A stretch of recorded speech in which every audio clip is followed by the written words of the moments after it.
My name is Ye Sohyun. I died the week my university letter came, my soul taken by mistake.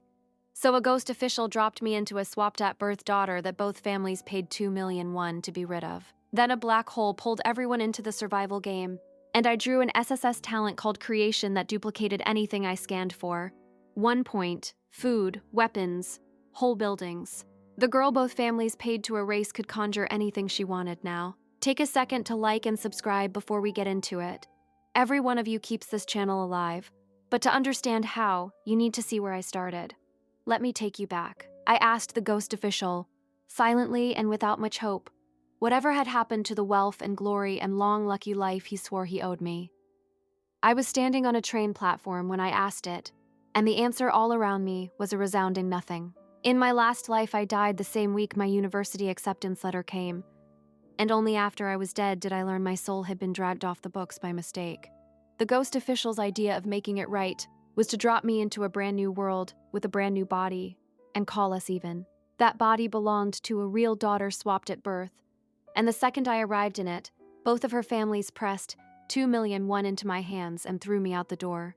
Adoptive parents, birth parents, siblings, every last one of them wanted the original owner erased, and the original owner, buried under that much rejection, had already swallowed a bottle of pills and finished the job. So I inherited her body, her 2,000,001, and her fresh new homelessness, all in one tidy package. Her biological brother hadn't even lowered himself to do the eviction in person.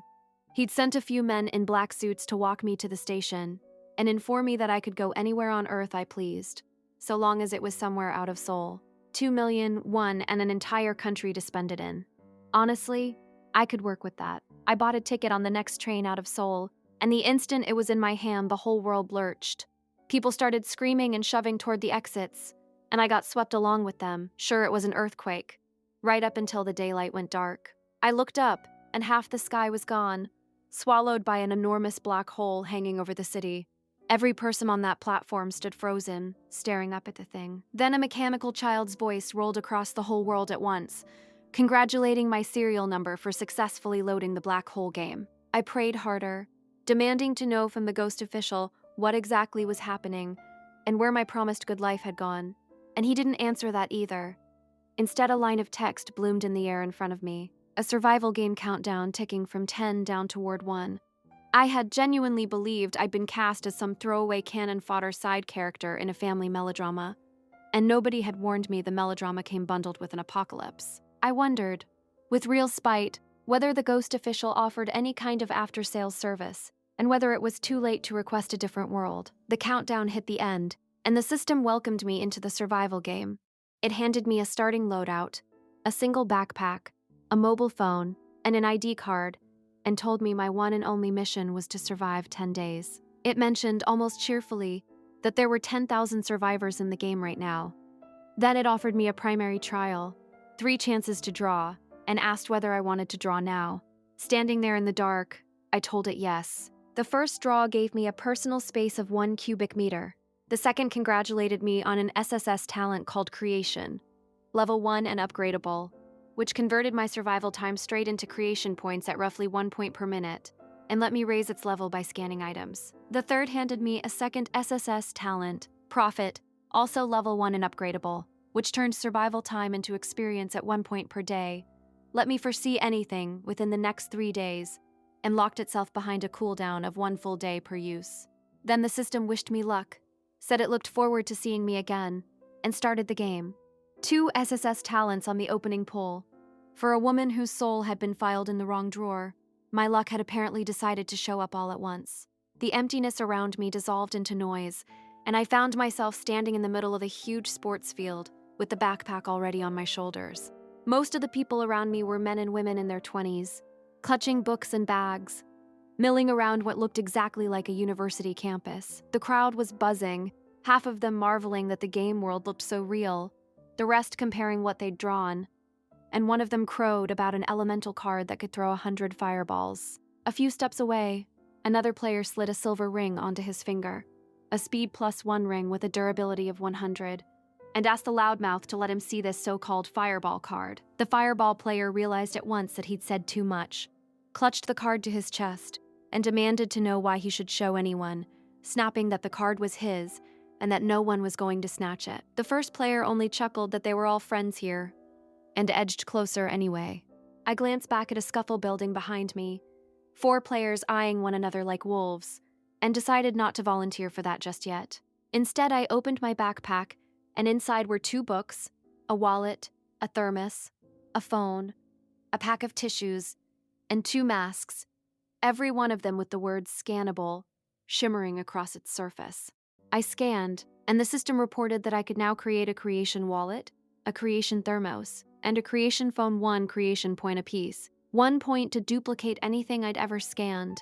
And if I could scan other players' gear, I'd have an endless supply of game items and never pay for any of it.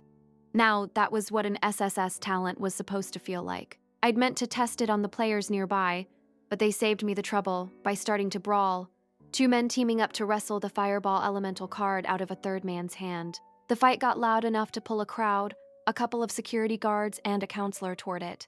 And teaming up with any of them suddenly looked like a great way to get robbed, so I let it go. Luckily, Scan didn't need me to touch anything, since as long as an item sat within about a yard of me, it registered on its own. As the 2 men pinned the fireball player and grabbed for his card, he panicked and hurled 2 fireballs point blank, flames bursting across both of them, until they forgot the card entirely and rolled on the ground to beat out the fire, while the onlookers gasped and shrieked. Somebody yelled that he had to be a superhero. Somebody else screamed that it was murder and to grab the lunatic, and in the confusion, the fireball player scrambled up and bolted, with nobody brave enough to stop him.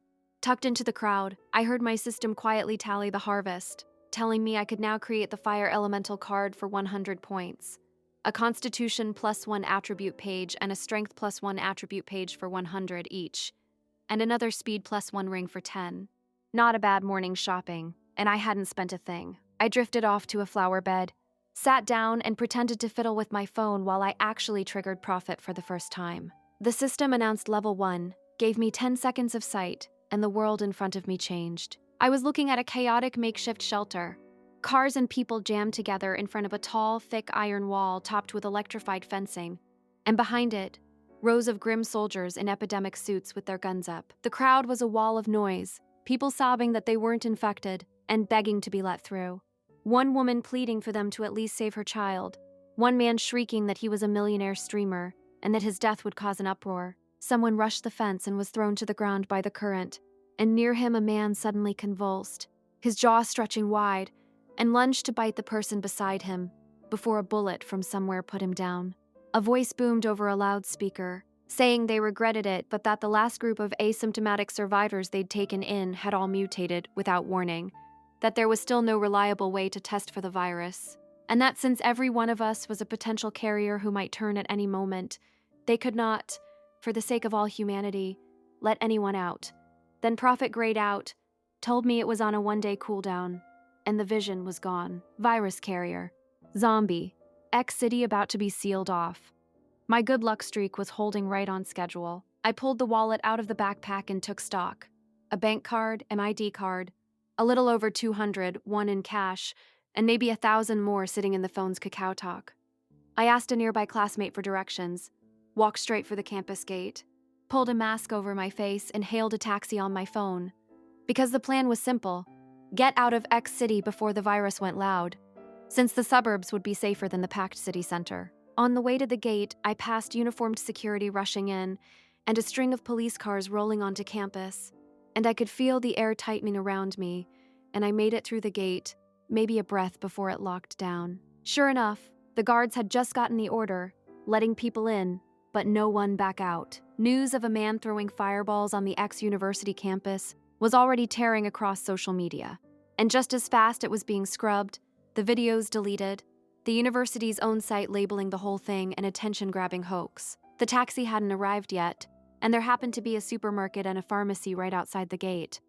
To be thorough, I walked the supermarket aisles scanning everything I passed: bread and dried meat, and canned goods and biscuits and drinks, cooking oil, sacks of grain, and I paid for a few bags of biscuits and bread and a couple of bottles of cola to look normal, and got lucky and grabbed a city map on my way out.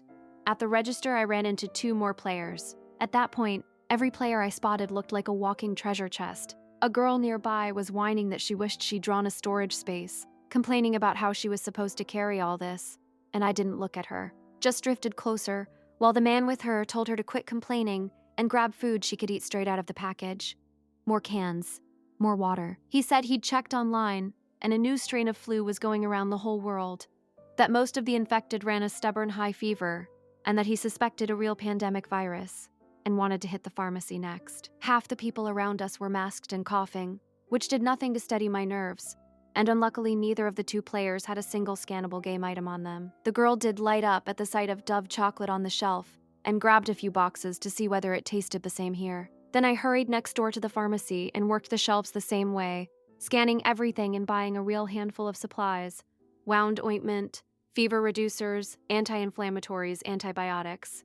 I passed the same two players again on the way out, and walked straight past their curious, probing looks without a glance. Right then the taxi driver called, so I climbed in and scanned the taxi too, a creation taxi for a single point, and told the driver I was in a hurry and would pay extra if he floored it. My whole haul had come to under 501, and in the back seat I quietly slipped most of it into my personal space, then made a show of stuffing more into my backpack, leaving one bottle of water out for appearances. We hadn't gone far when an SUV cut lanes without warning and slammed into the car ahead, and the two of them crunched together in the road, and the driver swore, stamped the brake to no effect, and plowed us right into the wreck. Before I could shake off the dizziness, the car behind us rear-ended us too. I'd been buried in my phone reading everything I could find about the virus, so the impact rattled my skull and left me seeing double, and the airbag punched out. The driver, clutching his chest, asked whether I was okay, and I told him I was fine and hauled myself out of the car, because one more hit felt like it would send me straight back to the ghost official. He told me to get clear and hide at the roadside, then climbed out cursing and stalked toward the two cars up front. The driver hammered on the window of the SUV that had started it all, and when no one opened up, somebody moved to break the glass. The door burst open on its own, and a man with a twisted, wrong face stumbled out and sank his teeth into the nearest person, which happened to be my driver, tearing a chunk of flesh clean off his face. He screamed, and my foggy head snapped clear all at once. Somebody nearby asked what was wrong with the man. Somebody guessed rabies. Somebody screamed to call the police. And as that first scream rang out, it was like a starting gun. Down the whole line, cars crunched into one another, engines and screams tangling together until the orderly lane was a snarled, smoking mess, and people spilled out of their cars shouting for help, shrieking that the things were eating people, that these were zombies. One mother wailing that her son had been taken. The virus had gone loud in hours, not days. So much for the suburbs.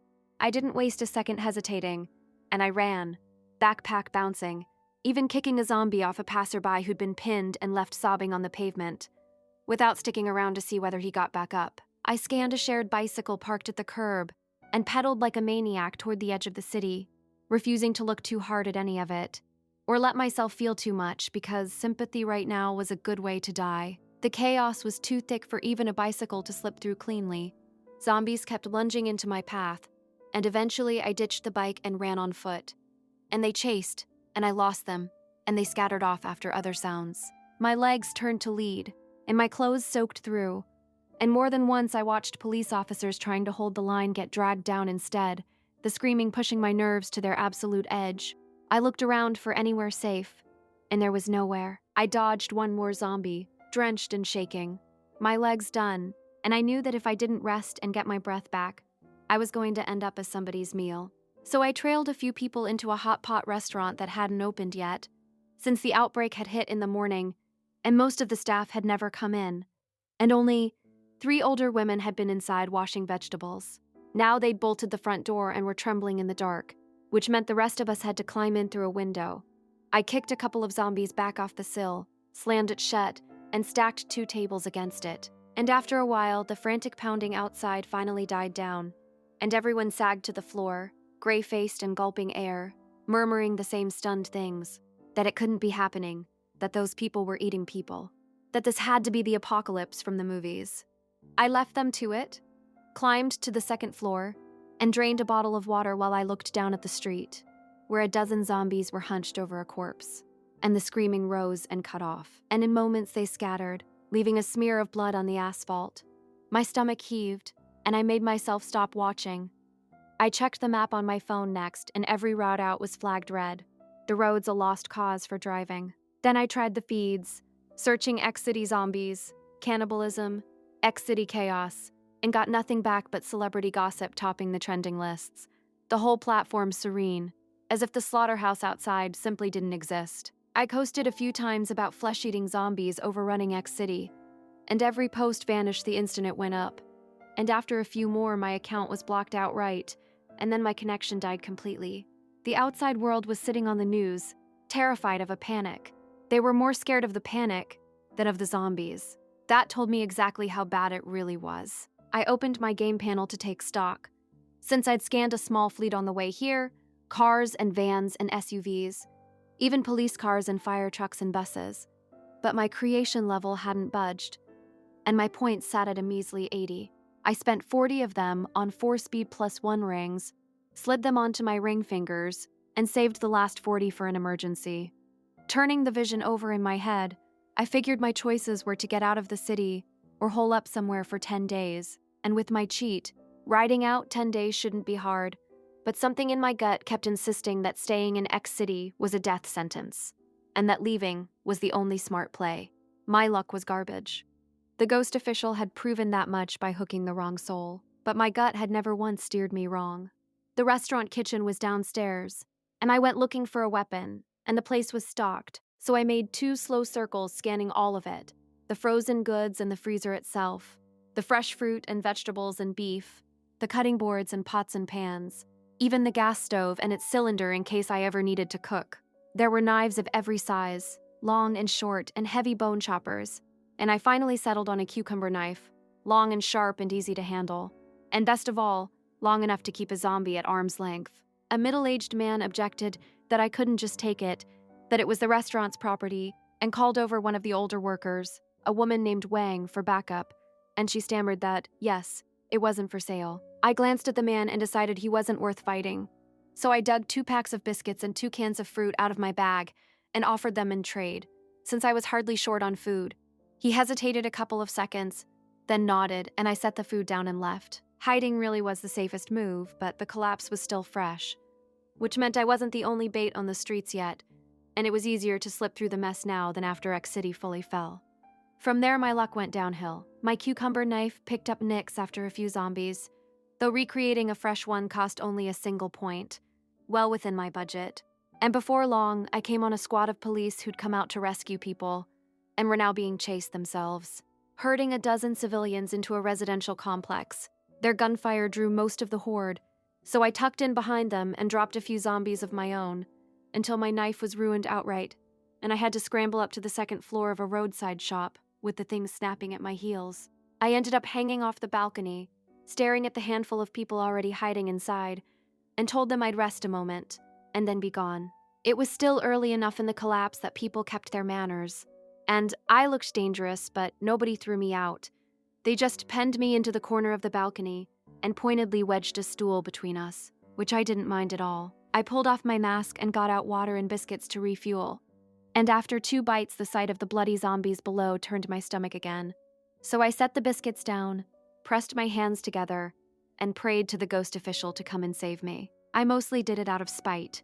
He owed me, after all. The noodle shop owner and a few others watched me for a long while, and once they saw I hadn't mutated and was only praying, they pressed their own hands together and joined in, which took the edge off their fear. They asked how bad it was outside, whether everything had really turned like this, since the phones and the internet were both dead, and I told them I'd come from X University and that it was the same everywhere I'd been. At that, a woman holding a small child started crying, and the child caught her mood and started up too, until she pushed a lollipop into his hand and hushed him, and he smiled through the tears. The room stayed grim while I finished my biscuits behind the window, watching the zombies below, and I noticed the whole street had filled with them, probably drawn by all the earlier noise, which was going to make slipping away quietly a real problem. Still, watching them taught me something useful, that they were painfully sensitive to sound and the smell of blood, but half-blind and stiff and slow, so as long as nobody made a scene,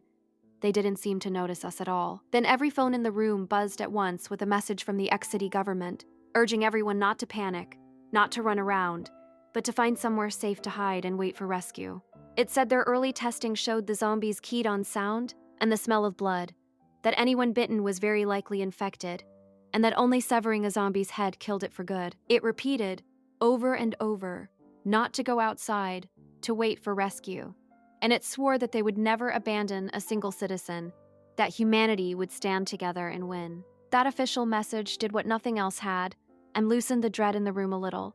A few people hugging their phones and crying, and even I let out a breath, since a government still sending orders was better than one that had already fallen. I tried the feeds one more time and got no signal at all, nothing to refresh, so I turned my attention to the crowd of zombies below, because I still wanted out of the city, and I couldn't leave with the street packed like that.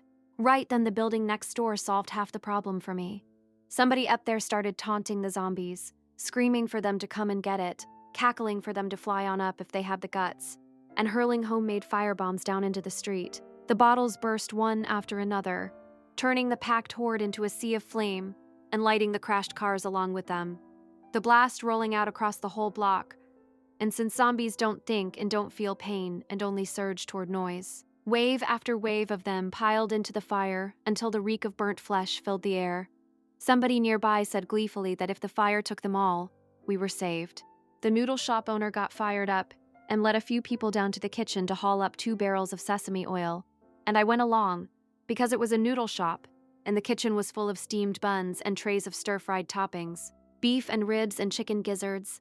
I made my circuit scanning all of it, right down to the oil and salt and soy sauce and vinegar, and then I helped, dumping out the soy sauce and vinegar and refilling the bottles with sesame oil and rice wine. And I volunteered to do the throwing, since I had the arm for it. My system noted that I could now create a simple Molotov cocktail for a single point. The trick was to throw them far, where the fire would take the building down along with the street.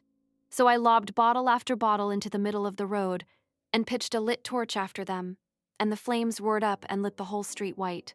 As the fire burned down, and most of the zombies with it, I climbed onto the windowsill to leave, and the owner asked whether I was really just going to walk off like that, warning me how dangerous it was for a girl alone. And the others chimed in, wide-eyed, begging me not to wander and to wait for the rescue teams. I told them thank you, but that they should find a way out too, because I didn't think the city was safe. And when they wanted to know why, when the message had told everyone to sit tight and wait, I said only that it was a hunch. I could hardly tell them I had a skill that let me watch the future, and that if we didn't leave soon, we wouldn't leave at all. Besides, no city's network dies that fast on its own. Somebody had killed it on purpose, because somebody didn't want word of X City getting out, and that made X City an island now, and islands like that never end well. I jumped down and ran, and a few steps on, I saw the same squad of police and civilians come back out, though they didn't run, splitting into 2 groups instead, one hauling supplies from the supermarket while a few officers hit the pharmacy for medicine. They weren't greedy about it, taking only what they needed before hurrying back behind the residential complex's iron gate, and one of the officers spotted me and waved me over, calling that it was dangerous out here, and that I should come inside. My eyes went straight to the pistol tucked in his waistband, and with 4 points of speed under me, I crossed to the gate in a blink, only to turn his kindness down, thanking him and telling him I needed to get home. The officers looked like they thought I was out of my mind, run all that way just to say goodbye, and I left them to it. But the system had already logged the trip. 4 fresh recipes, a creation pistol, a creation police baton, a set of creation handcuffs, and a creation shield, all 1 point each. I reached into my pocket, spent a point on the pistol, and felt cold metal settle into my palm because a gun was 1 more layer between me and the afterlife. With zombies everywhere now, I climbed onto the crashed cars jammed across the road and ran flat out across their roofs, dragging a crowd of them along in my wake. Halfway down the block, I passed a clothing store that had been broken into, and a child's crying pulled me up short, so I dropped off the car roof to check it. And there weren't many zombies around the shop, and only 2 inside. With my speed and that razor of a cucumber knife, I cut both of them down fast, then handled 2 more that came squeezing down the stairs at the noise. And I went up, knocked on a battered door, and said I'd cleared the zombies and asked if I could borrow some clothes. Since mine were soaked in blood, I didn't wait to see whether anyone answered. I went back down, pulled a black hoodie off a rack in the glass-strewn store, and changed into it, and dry clothes felt like a small miracle. Keeping clear of the cameras, I scanned my sweater and jacket, and pants, and socks and shoes, and tucked a few spare outfits into my personal space, so I'd never be stuck without a clean change. And though my points crept up too slowly to waste, this was cheap insurance. Just as I finished and turned to go, the 3 women from upstairs finally came down clutching clothes hangers and fruit knives, and the sight of me left them somewhere between thrilled and terrified as they stammered out their thanks for saving them. They asked to come with me, one of them offering me all her money, another saying the shop was too wrecked to hide in any longer, and I told them no, but that the supermarket at the intersection ahead was taking in survivors, and that when I left I'd draw the nearby zombies off so they could get the child there. They traded looks, hesitated, and finally agreed, so I gave them 5 minutes to pack and told them to move the instant I did. A few minutes later, 3 women with backpacks and a child of maybe 3 or 4 stood in front of me, and I pulled 3 cucumber knives out of my bag and handed them over for self-defense. The one holding the child asked my name so she could repay me if she survived, and I told her there was no need. Then I took a whistle out of my pocket, hopped up onto a car roof with my ponytail swinging, and blew a long, clean note, and every zombie still wandering nearby turned and came for me, and I led the whole pack of them away at a run. The 3 women bolted the other way with their knives, beheading 2 zombies that lurched into their path, and reached the supermarket the girl had named. The police at the door saw them coming, threw it open, and once they'd confirmed no one was bitten, asked in relief how they'd made it and whether that whistle had been theirs. One of the women said a kind girl had lured the zombies off to save them, and an officer said then the girl was as good as dead, and the woman holding the child shook her head hard and insisted she wasn't, that the girl was strong and would live.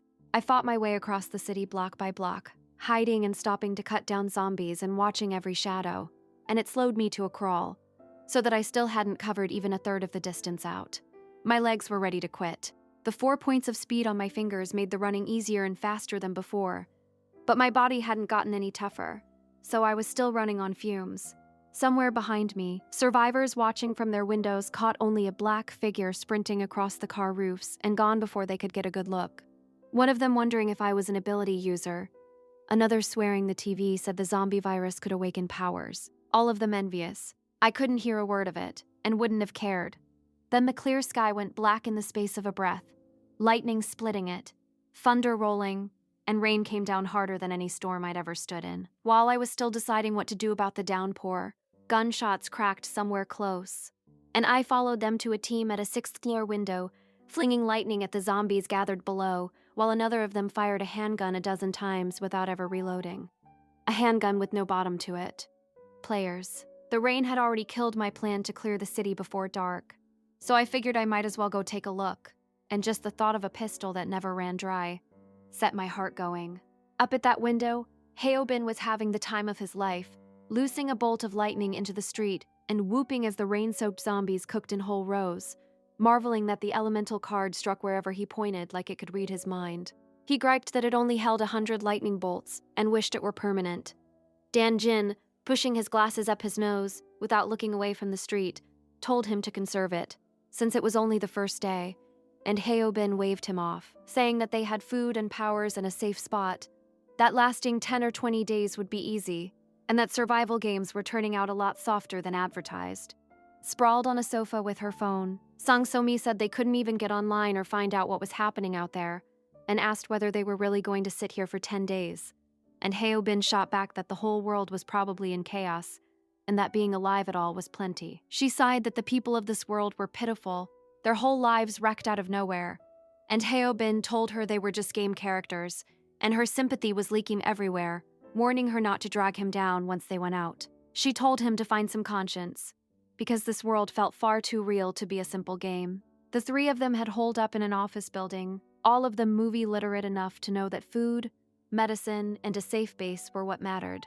So the first thing they'd done after transmigrating was raid the downstairs supermarket for supplies, where they'd met, and when the virus broke, they'd fled together and taken shelter in an office with a handful of the original residents. The floor was mid-renovation and usually empty, safe enough once they'd torn tables apart to barricade the stairwell and the elevator. The residents crowded outside the manager's office were far less calm, pressed to the windows, staring down at the burned-out cars and the zombies, faces open with horror, and in the middle of them, a man who'd been standing with his head bowed suddenly twisted, and before anyone caught the wrongness of it, he lifted a face with nothing but whites for eyes and tore into the neck of the man beside him. People screamed that it was a zombie, and Dan Jin and the others rushed out and put the thing down together. And Dan Jin snapped that he'd told them to check one another. Hadn't he? There were more than 30 residents there, all of whom had already stripped and inspected each other by gender. The wounded shut in separate rooms, and the clean ones free in the hall. And still, one of them had turned. The residents insisted they'd checked, and the man had no wound on him. And Heo Bin said the inspection just hadn't been thorough enough, that even a scratch counted, and gave anyone hiding an injury the chance to step forward now. Naturally, no one did, until Dan Jin drew his gun and ordered everyone into a line to be checked again. The corpse thrown down into the street, and this time nobody argued. Across the street and one floor down, I'd climbed into a barber shop with a clean view of that player team, and found a dozen other survivors already crammed inside. Half of them the shop's own people and half customers, and strays who'd fled in off the street. It was early enough that everyone was still behaving. I crouched on the balcony watching the zombies below, and when gunfire cracked from the building opposite and a few bodies came tumbling down, the wandering zombies rushed the noise and then scattered when they realized the corpses were their own kind. I put my binoculars on them, and through the rain I could just make out pale faces with no blood or meat around the mouths, which told me they'd only just turned when they were caught. The commotion sent the barbershop crowd into a panic, everyone crowding to ask whether the people across the street had just murdered somebody.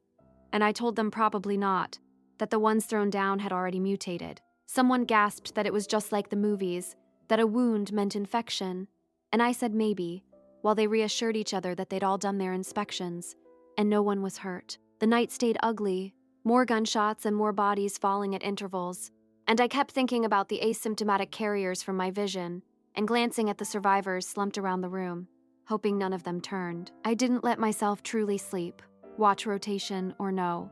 The rain that had hammered down all night finally quit by morning, leaving a low, bruised sky over the crashed cars and the zombies shuffling between them. I was tired and starving, so I found a little electric pot in the back and boiled plain noodles, seasoned with nothing but salt and a spoonful of chili sauce. Because I had canned meat, but the thought of eating meat right now made me want to be sick. The others watched me eat and stared like they were starving. And they were, since the shop had never held much food and a whole night had passed. So I used my backpack as cover, pulled 2 heavy bags of dried noodles out of my personal space, and cooked pot after pot until everyone in the room had a bowl. With full stomachs, they went right back to worrying out loud, whether humanity was finished, whether the people across the street were ability users, how a person even awakened to power, whether anyone was coming to save them, or whether the movies were right and they'd have to save themselves. And of course, every eye in the room drifted to me. They remembered how I'd come over the windowsill the day before, quick and sure, with a gun in my hand, and now the barbershop owner asked why I didn't just throw in with them, since the world was ending and there was safety in numbers, and the others piled on at once, laying out all the arithmetic of sticking together. I put my binoculars away, turned around, and told them I'd share the food in my backpack, and that I appreciated the shelter, but that staying was off the table, because I had somewhere to be. The owner pressed, demanding to know what could possibly be so important, warning me that going out alone was suicide, gun or not, and the rest echoed him, one of them guessing I was trying to get home and telling me my family would be hiding too, if they were smart, that surviving came first. Then the greasy one made his move, oozing about how women were meant to be kept safe at home, telling me to hand him the gun so that he, my big brother, could protect me from here on and spare me any hardship. He wanted the gun, not my safety, and it showed. I told him, evenly, that my gun killed zombies, and that it killed people just as well. I could forgive them their small, frightened, selfish calculations, since selfishness in a crisis is only human. But a man who behaved like that had no right to complain when I stopped being gentle about it. I spun the cold pistol once in my palm, and he flinched back 2 steps, yelping at me to be careful not to drop it, and I smiled and pointed it at him, and he threw his hands up and backpedaled, insisting it was all a misunderstanding, that he'd only meant a young lady like me needed looking after. The owner's eyes flickered, and he shut his mouth. Then a droning came from overhead, and I climbed onto the sill with my binoculars and found a plane circling low with a bleeding lamb slung beneath it, and the zombies, mad for the blood and meat, went streaming after it until every last one on our street had been drawn away. The government was finally doing something, which was good news. People cheered, one of them even leaning out the window to scream for the plane to take him, until his companions dragged him back, and a few started packing to run for open ground and flag the helicopters down. Then an enormous explosion went off up ahead, zombie growls tangling with the flames, and from where we stood, we could see the intersection where it hit. Cheers and cries went up from the buildings around us, someone waving an SOS flag from a window, and when I looked, I realized how many survivors were still tucked into this one district, all of them shouting between buildings now, cursing the zombies, cursing whoever built the virus, begging for anyone to teach them how to awaken a power, one man promising 10 million to whoever saved him. With the zombies drawn off, no one was afraid of the noise anymore. Leaning against his window, Hyobin wondered aloud whether the natives could awaken abilities the way the novels always promised. The virus breaking out and humanity leveling into a new era.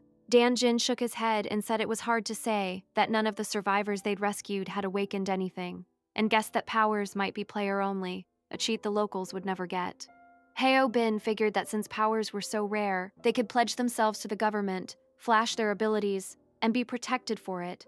And Sang Somi asked flatly how many lightning bolts he had left, and whether he'd really march out and fight zombies on command, and how many times he thought he could put on a show before it ran dry. Hyobin clicked his tongue and said he could probably last 10 days, and she just looked at him without a word, which left him feeling talked down to, with no way to prove it. Then Danjin cupped his hands around his eyes and squinted at a dark mass moving in the distance, asking what it was, saying it looked wrong, and the other two looked and saw swarms of rats boiling up out of the blast craters, pouring over the zombie remains and stripping them so fast they left nothing, not even the zombies drawn in by the sound. Someone said the rats had mutated too.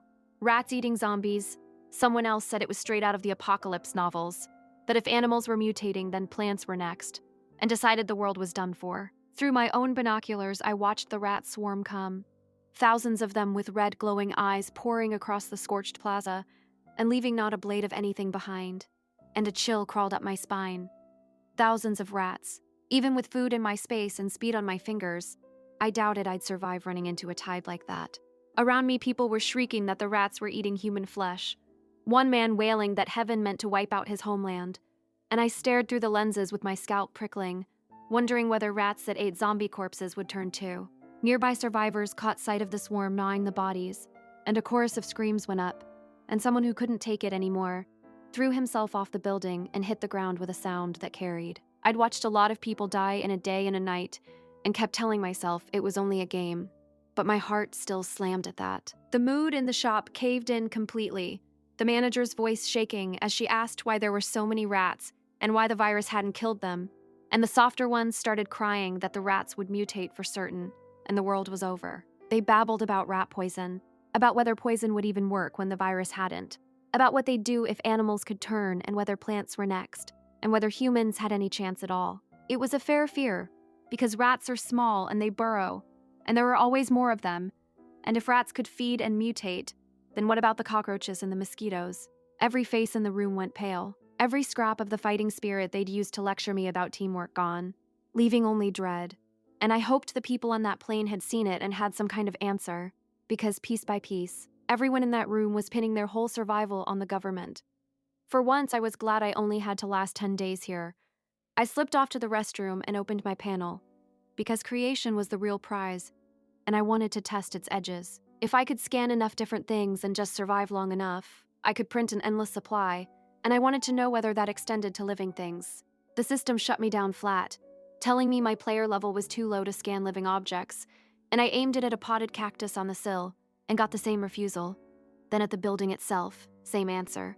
Even locked out, the mere hint of it made me catch my breath, because if I could ever copy a plant, then why not a small animal? And there just wasn't one nearby to try. Whatever a bag or a basket held, though, the scan only ever caught the item itself. So scanning a bag of bread got me the recipe for exactly one loaf, nothing more.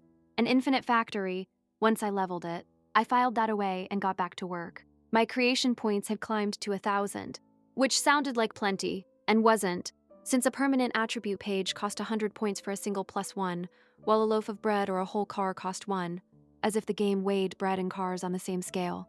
For now, I could only make 2 kinds of page, constitution and strength. So I made 4 of each, and the palm-sized slips came out thin and faintly cool, with a low hum of energy in them, each one promising a permanent +1. I used all 8 and they dissolved into white light and sank into me. And though I barely felt it, when I made a fist I was stronger, snapping a pair of chopsticks one-handed. Constitution to fight off the virus, strength to fight everything else, and then 10 speed +1 rings to keep me ahead of it all. 10 plain silver bands chiming softly in my hand. The system told me that once an item's attribute points stacked past 10, I could synthesize them. So I fused 10 rings into a single speed +10 ring, then scanned that and picked up its recipe too. With the rat swarm on my mind, I spent another 100 points on an elemental card just in case. A small warm card printed with 3 swirling fireballs that flickered like they were alive, promising 100 fireballs a few inches across on 100 charges. I kept it in my personal space, which answered to my will, so anything I wanted dropped into my hand the instant I thought of it, and I practiced until it landed exactly where I wanted every time. Then I pulled up my own stats, and the panel laid me out in plain numbers. My name still read Ye Sohyun. Constitution and strength both sat at 4 with no equipment bonus, under a note that a player's baseline body stats weren't even counted in the totals. Speed read as 0 + 14, every point of it borrowed from equipment. My talents were SSS Creation and SSS Profit. My elemental ability still blank. Creation was level 1 with 102 points banked, and its experience bar at 1/4, while Profit showed level 1 and already used. Its experience at 0 day of survival worth a single point, its cooldown still ticking with a little under 3 hours left to run. 3 days of foresight, 10 seconds at a time, was my ceiling for now, and I set my last 100 points aside for whatever came next. These were my lifelines, and with the rings on my fingers, I finally breathed easier. The first blast rolled in with helicopters wheeling over the skyline, explosions and gunfire chasing each other across X City, the government's army finally hitting back at the horde.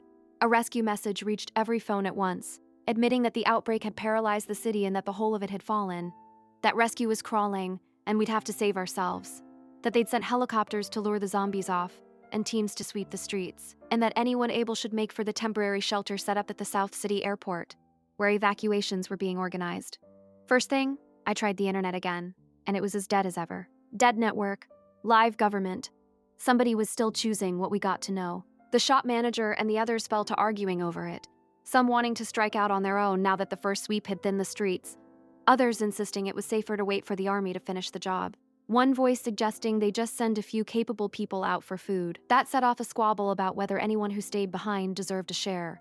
The manager snapping that anyone calling them selfish was welcome to go find food himself and prove how noble he was, until the man who'd complained backed off and sulked in silence. I stayed out of it, leaning on the window, because from where I stood, the shelter changed nothing for me. If I couldn't get out of the city, the smart move was to wait out 10 days somewhere quiet with as few people as possible. Except that crowds were exactly where the players were, and players were where the game items were, and game items were my only real capital. The first trial was supposed to be the easy one, and everything after would only get worse, so I decided to swing by the South City airport before I left, since it sat right on my way, and I studied my map for a route out, and hoped the roads would let me clear the city today. Then I put the binoculars back on the player team to see what they'd do, because what I really wanted was that bottomless pistol. Soon enough, a long rope dropped from their window, curtains torn and twisted into a line better than 60 feet long, since their floor wasn't high, and my side of the street lit up at the sight of the ability users moving, even the ones who'd wanted to stay suddenly desperate to leave with them. Haeobin and Sang Somi went down first, clearing the last scattered zombies with lightning and fire, while the rest exhaled and grabbed curtains to slide after them, the manager crowing at everyone to pack and follow, because only a fool wouldn't fall in behind that kind of power. They had little to pack, just plastic bags and rags wound around their necks and arms, most of them armed with nothing better than table legs, which was exactly why they'd all eyed my gun. Once the 7 or 8 players had made it down, the barbershop crowd spilled out the door and swarmed them, pledging loyalty on the spot and angling to learn how a person awakened to power, and the little group I'd sheltered with dissolved in an instant. I went down with my cucumber knife and watched the manager and his barbers latch onto the man with the bottomless pistol, hailing him as their big brother, and I edged in close, fast and strong enough to slip through the press. My scan came back rich, telling me I could now create a 1,000-bullet pistol for 100 points, a gun that fired 1,000 rounds, and then refilled at 100 bullets per point, and a lightning strike elemental card for another 100, good for 100 bolts a few inches long. So it wasn't a truly endless gun after all, and I felt a small, petty stab of disappointment before I melted back out of the crowd, since I had no intention of ever letting the players see me. The column moved out with the ability users at the front, and more survivors folded in along the way, until our band of 20 had swollen to 50, though not one of them was a player besides the 3 I'd already marked. 50 people can't move quietly, so scattered zombies began drifting in from every direction, and I cut down one that dragged itself out of an alley with half its body gone, still bearing bloody teeth on pure instinct, both horrifying and pathetic. The roads were choked but littered with abandoned cars and bikes, all of them ownerless now, so I grabbed an electric bike and it sped things up nicely, right up until we passed a lunatic screaming for help from an upper window. When he saw no one was coming for him, he started hurling cups and bowls and chopsticks down into the street, the crashing echoing everywhere, shrieking that if he was going to die, then everyone would die with him. My hardened body had sharpened my senses, and I caught the low growls and the shuffle of feet before anyone else, and shouted for everyone to run, that the zombies were coming, and sure enough they came, dull gray eyes lighting with something like hunger at the sight of us, and the crowd dissolved into panic, cursing the madman and pedaling for their lives. I shouted with the rest of them and pumped the pedals like something was already on my back, because I'd known that call for help was trouble the second I heard it. A man on the 3rd floor, and not the 30th, who'd sat a whole night without once preparing a way out, and now expected to be carried. Dead weight even if we saved him. Right on cue, the crashing and cursing swelled behind me, and I pedaled harder, watching the zombies as I went, because it wasn't my imagination. Today's were faster and sharper than yesterday's. A faint light behind those beady gray eyes that meant the worst thing possible. They were evolving. Nobody dared stop. All of us braced to be surrounded, but our luck held, and half an hour on we met the first rescue convoy, though the big trucks were already packed to the roof with no room for us. Private cars trailed the trucks, and with ownerless cars everywhere along the road, we simply claimed some and fell in behind. Somewhere up ahead, Dan Jin, Heo Ben, and Sang So-mi turned themselves over to the army and revealed their powers.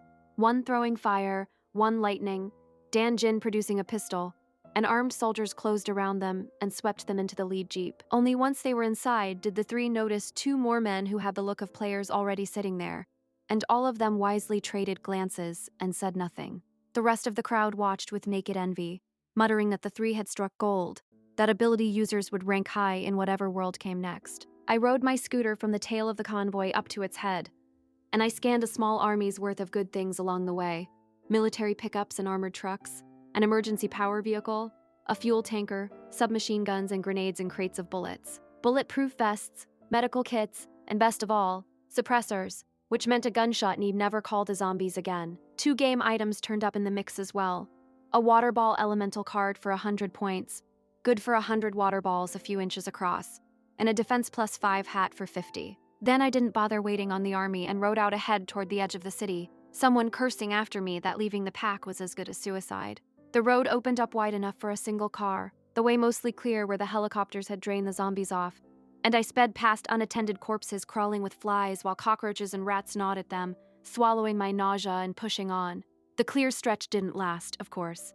It never does. The road jammed again on survivors pouring out of the nearby apartment blocks, all of them making for the airport on the same government text.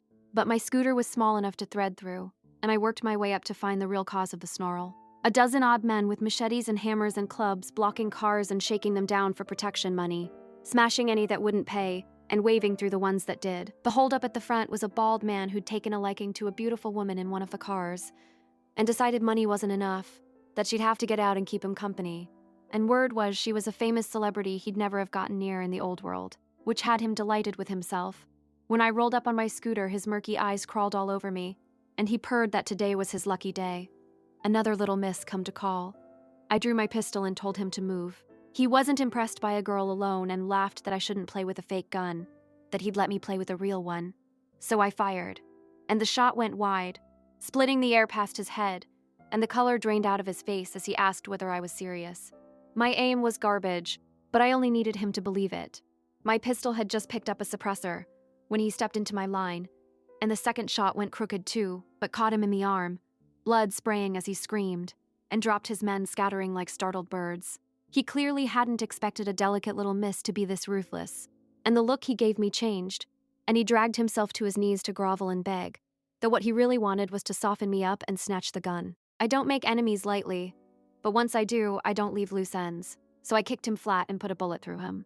I pulled a scrap of paper to wipe the blood off my clothes, and when it wouldn't come off, I threw the paper away, climbed back on the scooter, and rode on.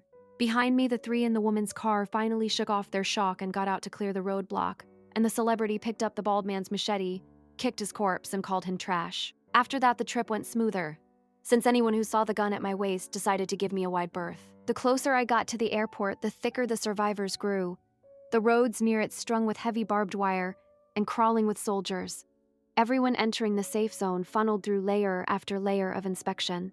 I rode into the first ring of wire, surrendered my scooter, submitted to a full search, and finally shuffled into the queue, where I let out a breath and drank down half a bottle of water.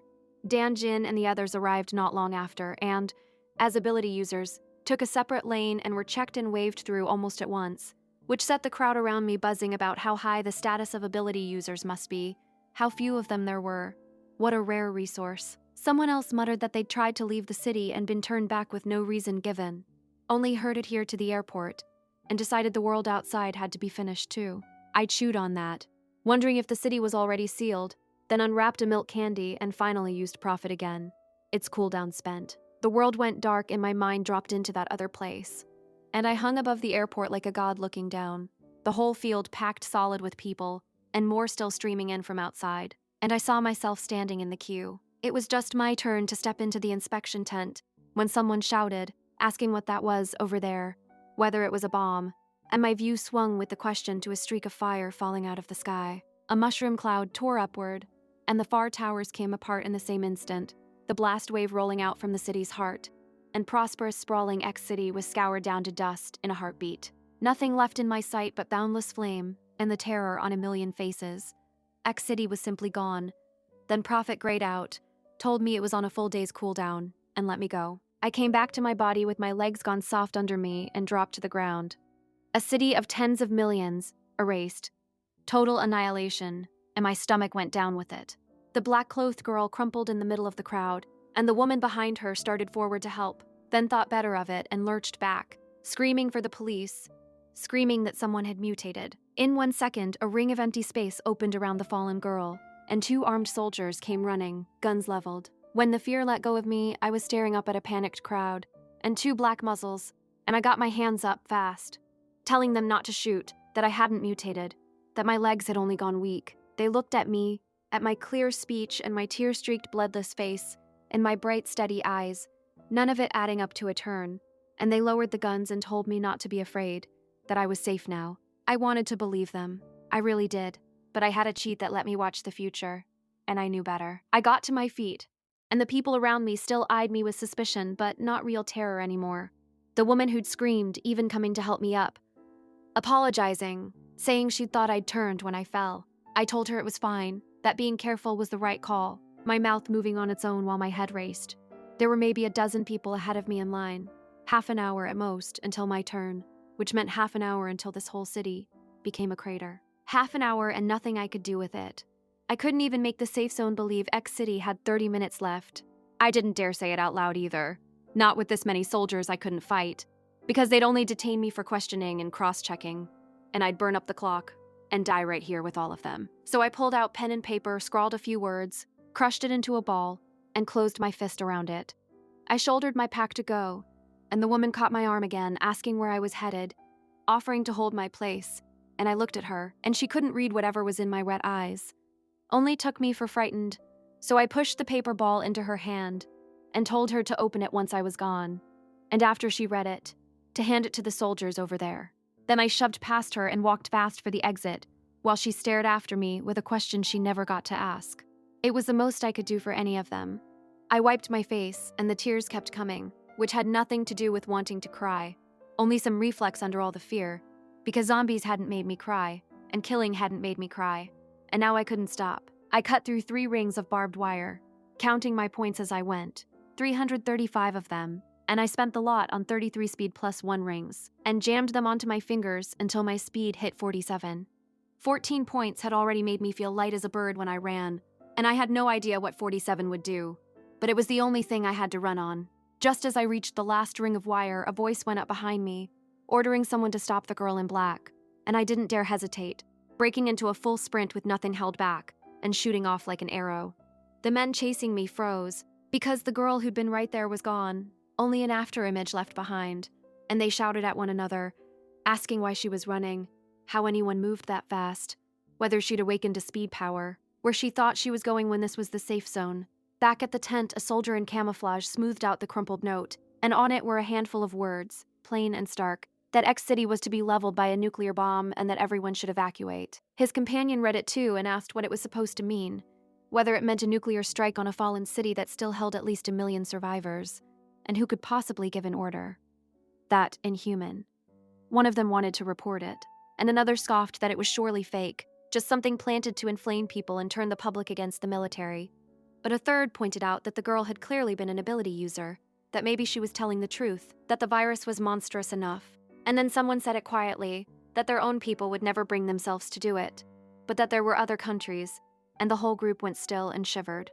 My speed was faster than any electric bike or motorcycle now, better than I dared hope, and it was on foot or nothing, since every road ran toward the airport and a car would have bogged down a few feet in. I ran without stopping, without once looking back, sure that a single wasted second meant death, only running, away from X City, the farther the better. The wind screamed past my ears and I lost all track of time, my head spinning and my heart trying to climb out of my chest, until the tall barbed wire on the main road and the armed soldiers at the end of it finally fell out of sight behind me. Only the road there was jammed too, people and cars crushed against another high barbed wire fence that wouldn't let them out of X City.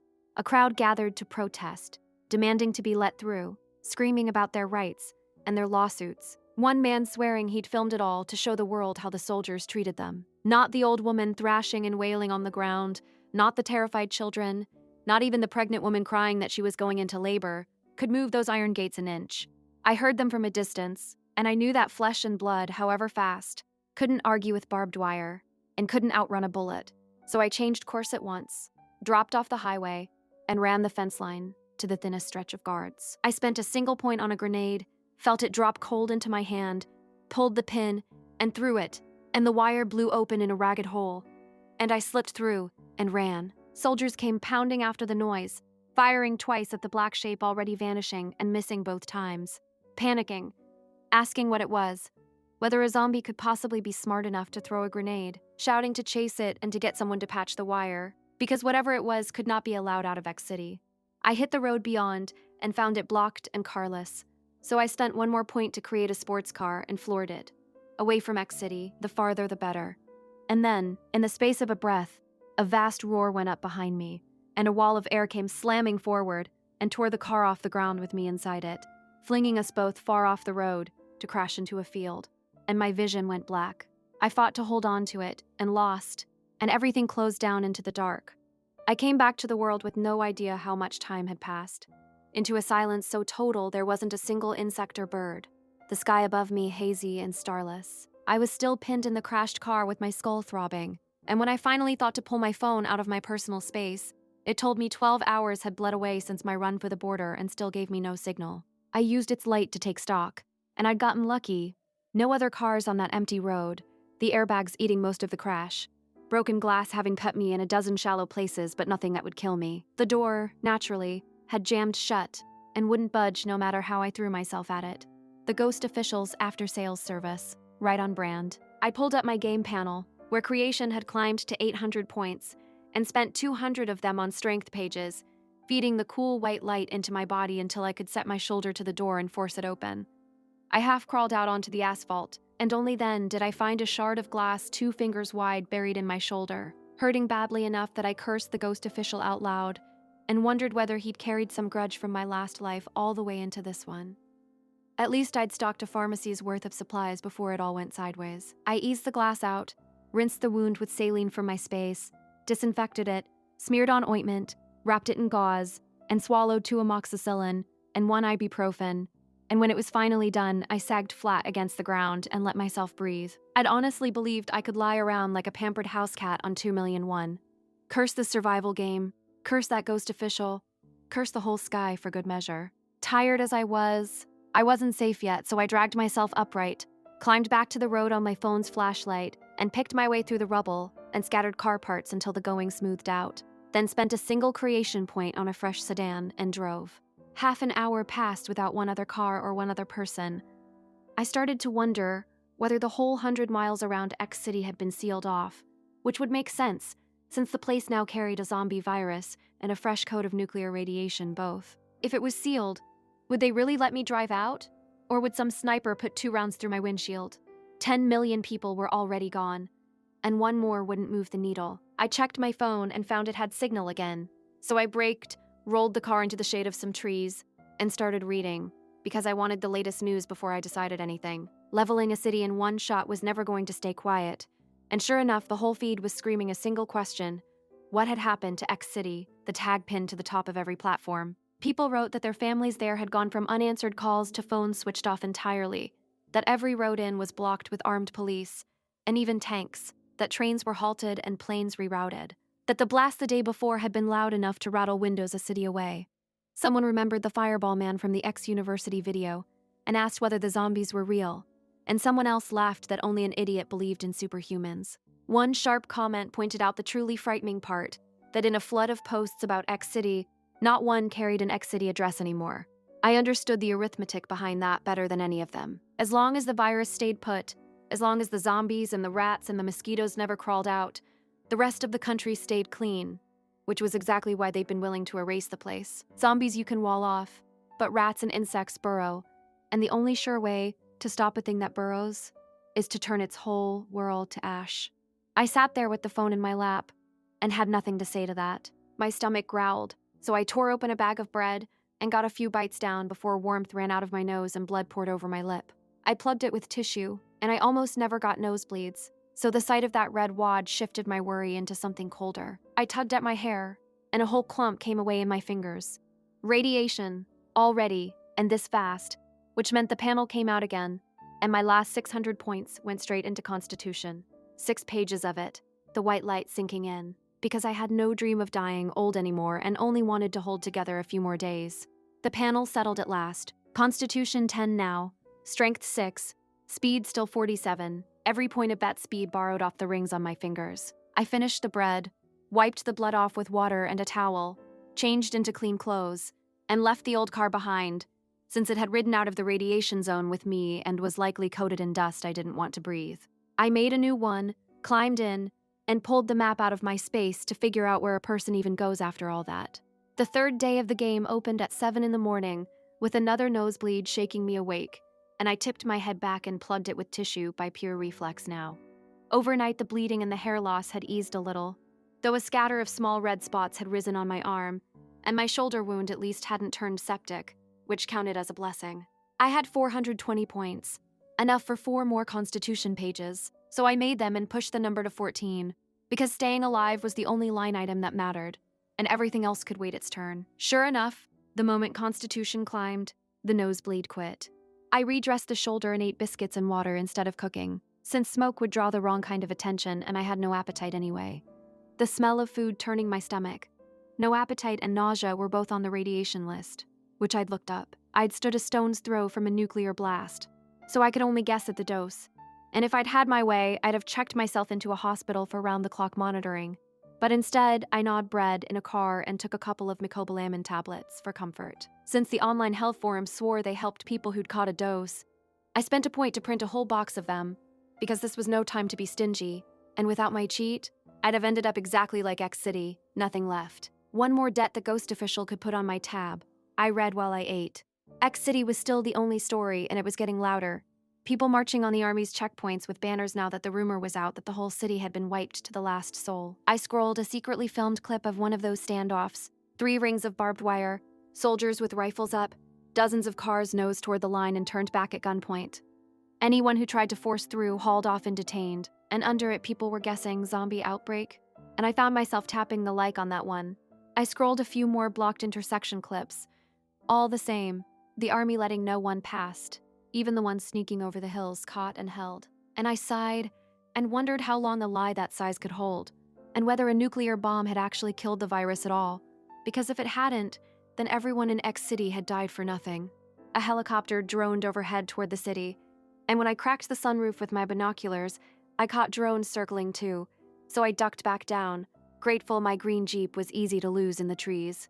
When I picked the phone back up, I had over 100 new private messages, because my one little like had shown the crowd my page, and my page still carried an X-City address, and an X-City address online right now was rare enough to hunt down. The messages ran the whole range, some begging me to say what X-City was really like, some cursing me as a fraud who'd faked the address for clicks, one offering money just for a video call. I didn't know what to do with any of it, so I set an automatic reply telling people to stock up on supplies and stay far from Y City. Since posting outright was pointless, anything with the words X City in it got scrubbed and my account with it, and even Y City was as blunt a hint as I dared. The reply only poured gasoline on the flames, more accusations that I was selling something, more demands to know whether X City had really fallen to zombies, one man offering 20,000, one for news of his parents' district. Within the hour, the flood of attention shoved my account onto the trending lists, 200,000 new followers, and right behind that came the official notice that I'd spread false information, and my account was suspended. Fine. I still had the video app. When I checked the roads on the video app, I found my car couldn't get out at all, and I had no idea how much the army had thrown at sealing X City, but they weren't letting so much as a fly across the line. I finished my bread and 2 more amoxicillin, mapped a route out of what I could piece together online, waited for the drones to clear, put a milk candy in my mouth, and swept my phone and pack into my space so I could run the instant I had to. I drove on, stopping and starting, cautious as anything, until an hour later I nosed the Jeep down a side track and hid it in the woods, since the road ahead wasn't drivable, and I'd finish the rest on foot once dark came. It was time for the day's profit. I clasped my hands, bowed, and prayed to the ghost official to bless this rotten game of his, and let everything run smooth and safe from here, mostly to needle him, since he owed me. The skill woke at level 1 and gave me its 10 seconds. A plane circled a gray sky thick with the smell of dust, and on a field of ruins, more than a dozen people in radiation suits worked in neat order, some standing guard, some photographing, some talking, some bagging samples. Then a rat with red eyes dragged itself out of the rubble, its black fur festering and split open, none of which slowed it a hair, and it launched itself like a shot into a man bent over his work. He screamed, and a dozen more red-eyed rats boiled up out of the ruins and tore into everyone at once, the whole orderly scene dissolving into gunfire and screaming before Prophet grayed out and told me its cooldown was a full day again. I opened my eyes with a shiver. Those rats hadn't died. They'd been too deep for the bomb to reach, and they'd come up wrong, changed, worse than the ones I'd already seen. And I'd meant to wait for dark, but I didn't dare sit still now, not with a picture of those things sprinting at my face fresh behind my eyes. This life was too hard. I peeled another milk candy and got moving. I climbed out, swept everything into my space, went light-handed, wove a ring of grass to sit on my head for cover, and slipped toward the barbed wire wall. The exit was close, 10 minutes at my speed, so I scaled a big tree with my binoculars and counted dozens of cars stalled outside the wire, and a crowd milling around them, some wanting into X City, some just there to gawk. Running straight through wouldn't work, because I wasn't fast enough to vanish from a naked eye, so I'd loop around the mountain and blow the wire with a grenade the way I had before. It went exactly the way things always go for me, off by an inch, my nose bleeding the second I threw the grenade, so that I had to pinch it and sprint one-handed, though I still got clear. The soldiers came pounding after the noise and the onlookers panicked, and the sniper posted up high could only track a smear of motion his scope wouldn't lock onto. And in under 2 seconds, the girl in black was gone from his sight entirely. They shouted at each other, asking what that was, and whether it had even been human. And when they pulled the footage, all it showed was a masked girl with a ponytail. So the order went out to run her down at any cost. Because if the virus got loose, they'd be the ones who damned all of humanity. I knew perfectly well I wasn't infected.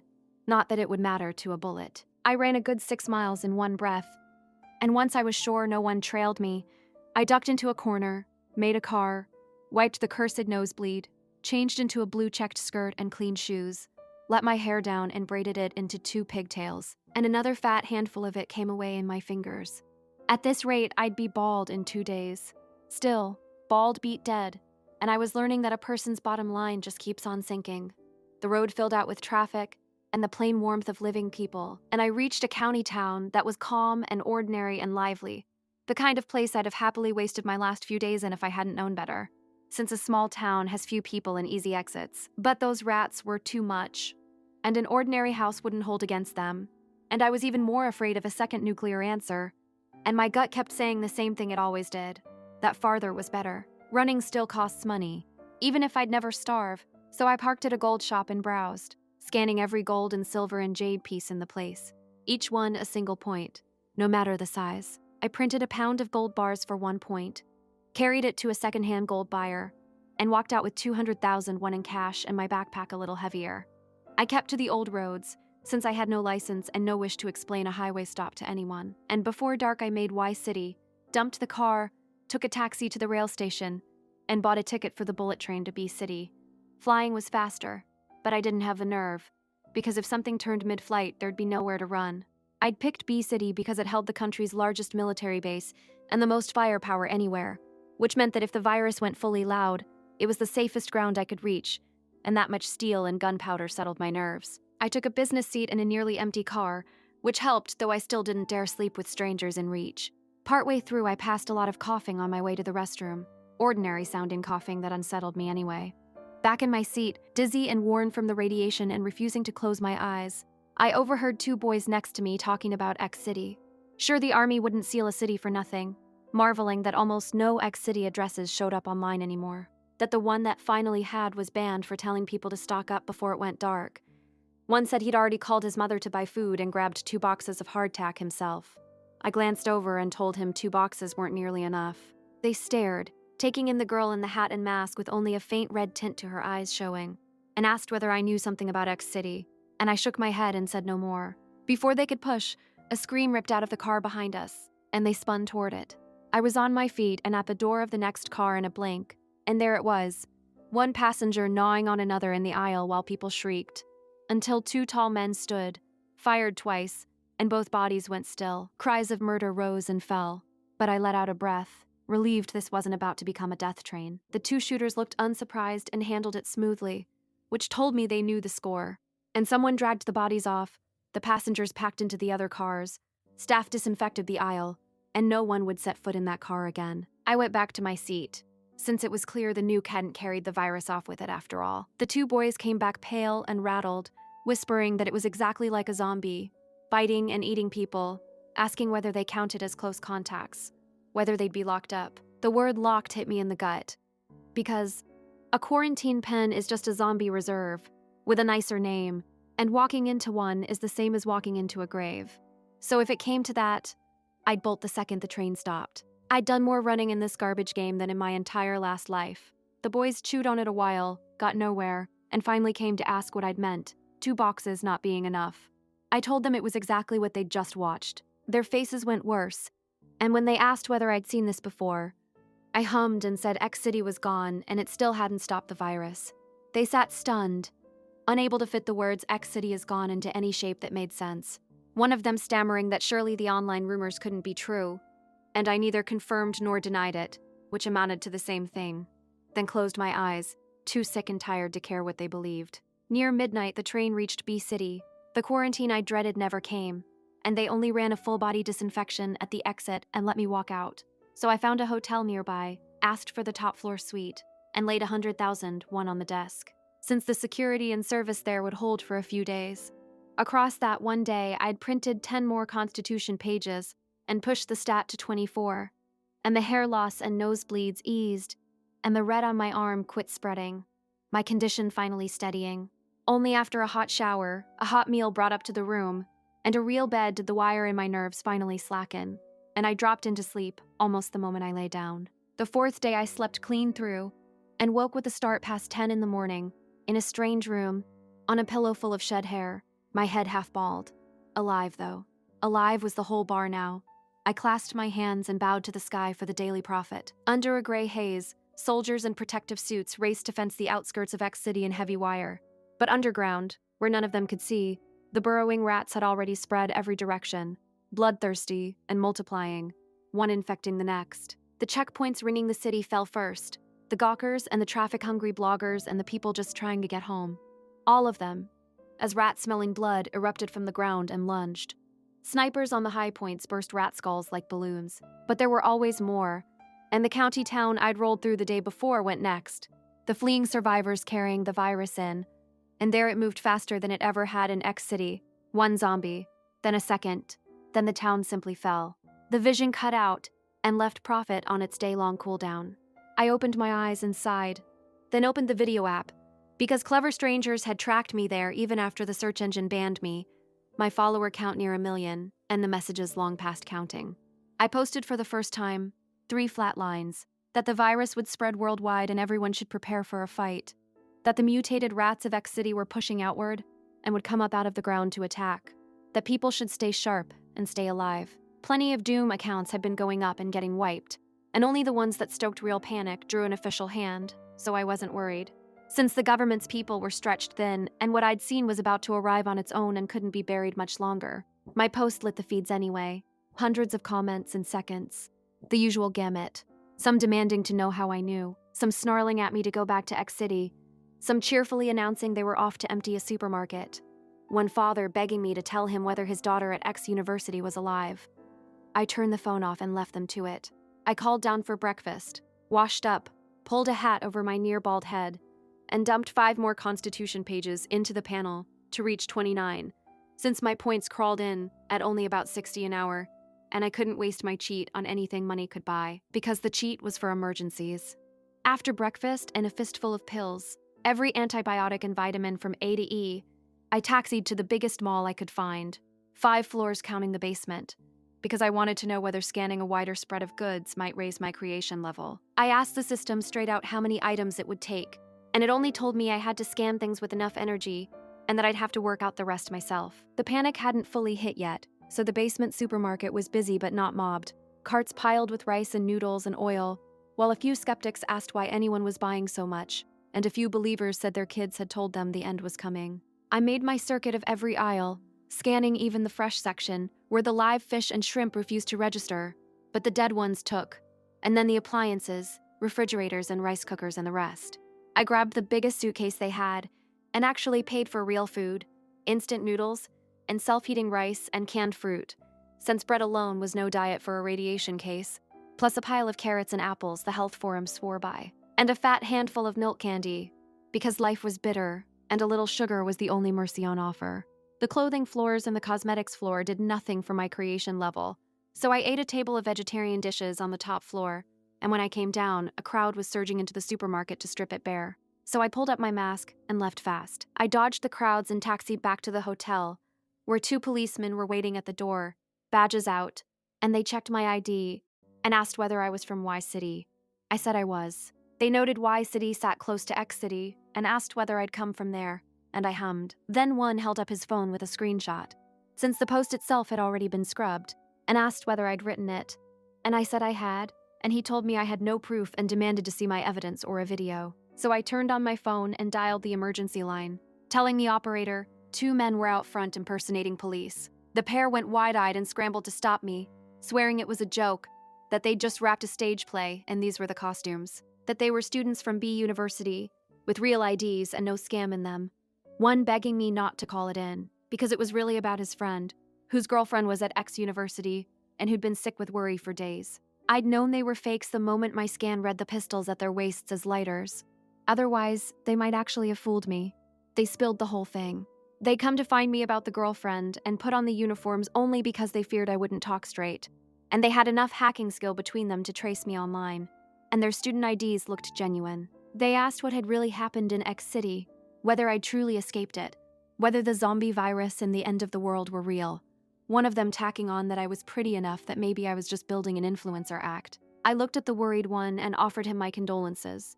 He didn't understand, protested that I didn't even know her name, that she was Ye Sohyun, a sophomore in the English department, that he had a photo if I'd only look. I told him that on the 2nd day of the outbreak, X City had been leveled to ruins by a nuclear bomb.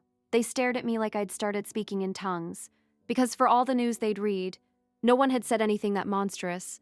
A city of tens of millions turned to ash. He shook his head over and over, insisting that if it had really been a nuke, I could never have escaped it. And I told him that was my business and I'd rather not explain. I could have pulled off my hat and shown them a radiation-bald scalp for proof, but I wanted to keep a little dignity, so I left the 2 of them standing there bewildered. The 2 boys watched the girl walk off and traded a look, neither sure what to say. The one hunting his girlfriend asked whether the other believed her, and the other admitted he didn't think she was lying, which only made it worse, because if she wasn't lying, then a city of millions was gone, and the government was sitting on it. He reasoned that if the truth broke while the virus still spread, a people who'd lost all faith in their government would be even harder to keep alive. And the thought put a shiver in him, so he told his friend they should get home and stock more hardtack. His friend kept muttering that it couldn't be true, that his girlfriend couldn't really be dead, until the first pulled him along, reminding him he was his parents' only child and their only shield. I hauled my suitcase up to the room, sorted most of it into my space, left a few things in the fridge for show, washed the apples and carrots, and filled the tub with water for a reserve, then ordered 3 cases of bottled water and 3 of milk, enough to carry me a few days, which settled me a little. The next day passed quietly, and I sat by the window gnawing a carrot, since the health forum swore carrots flush radiation, watching the street below and half-watching some famous idol drama. The 5th day I woke and checked the trending lists first, and every slot carried an exclamation mark. Red rats eating people in one town, cannibalism in a county, zombies at a bus station, chaos at an airport, and each tag opened onto a wall of videos. Rats tearing into people, people tearing into people, filmed too many times across too many places to bury any longer. The world's truth was finally out, and the government called a press conference and admitted the virus was real. They said they grieved the crisis, that they'd fought it and failed to stop it, that governments worldwide were pooling their best scientists into a vaccine institute, that no one should despair or give up. Then came the facts I already knew, that only destroying the head kills a zombie for good, that a scratch is very likely infection, that asymptomatic carriers exist and everyone should stay careful. Last, they named 3 safe bases, and one of them was B City. My gut had picked right after all. The public truth shattered the last scraps of calm and dropped everyone into deeper panic. People poured into the streets and stripped the markets and shops and pharmacies bare. A single pack of noodles going for a small fortune, order simply gone, some looting and smashing for the sheer thrill of it. Gold shops and banks ransacked. Every refresh brought a new nightmare clip. Empty shelves, children crying in the road, bodies, no one had moved. From my window, I watched the crowds hurry by in armed clusters, each with a pack and a weapon, and the ones who walked alone became targets, and I'd already watched a handful of people robbed from where I stood. After a while, I spent a point on a sniper rifle, though I'd never fired one, and learned it step by step off instructional videos. My thanks as ever to the internet for making me a scholar of every weapon I touched. I propped it on the sill with a suppressor and tested a few rounds at the roof, across the way. Missed every one, couldn't even tell where they'd landed, and decided I had a lot of practice left before I dared use it near people, since a stray kill would be a bad way to introduce myself. Toward evening, my scope caught a line of luxury cars and sports cars, each worth millions, pulling up below, and 30-odd men climbed out with cucumber knives and clubs and swarmed into the hotel. My unease spiked, and then I heard gunshots downstairs. These men had come to take the place for their own, which meant that safe as I was right now, I wouldn't be for long.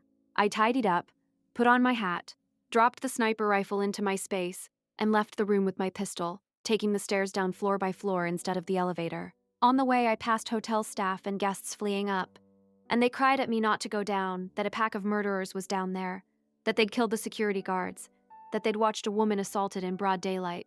I shook the gun to show I could look after myself, and every one of them flinched back and eyed me with new suspicion, since in a country this strict about firearms, a civilian with a gun is a red flag on sight. I didn't care, and I kept going. On the ground floor, a dozen men lounged at the front desk smoking, one reading off the guest register and picking out a beautiful woman he wanted, another calling dibs on the man in room 501, someone asking where the master key had gotten to, all of them already giddy with talk of turning the hotel into a base and making the apocalypse their own kingdom. I stayed behind a screen and looked past them at a dozen corpses on the floor, men and women both, some of whom I recognized, people who'd served me or carried my bags. From somewhere nearby came a woman screaming under men's ugly laughter, and my temper snapped, along with a fresh nosebleed.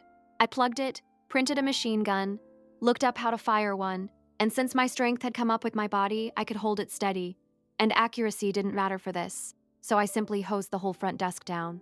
The dozen at the desk dropped, without ever understanding what hit them.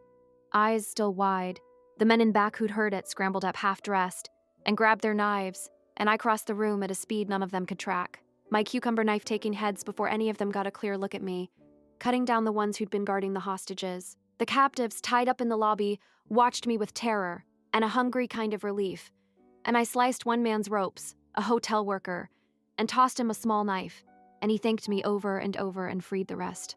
I walked to the woman dressing behind the couch, dropped the bloody knife at her feet, said nothing, and went back to the killing. I remembered better than 50 men had come in, so I asked where the rest were.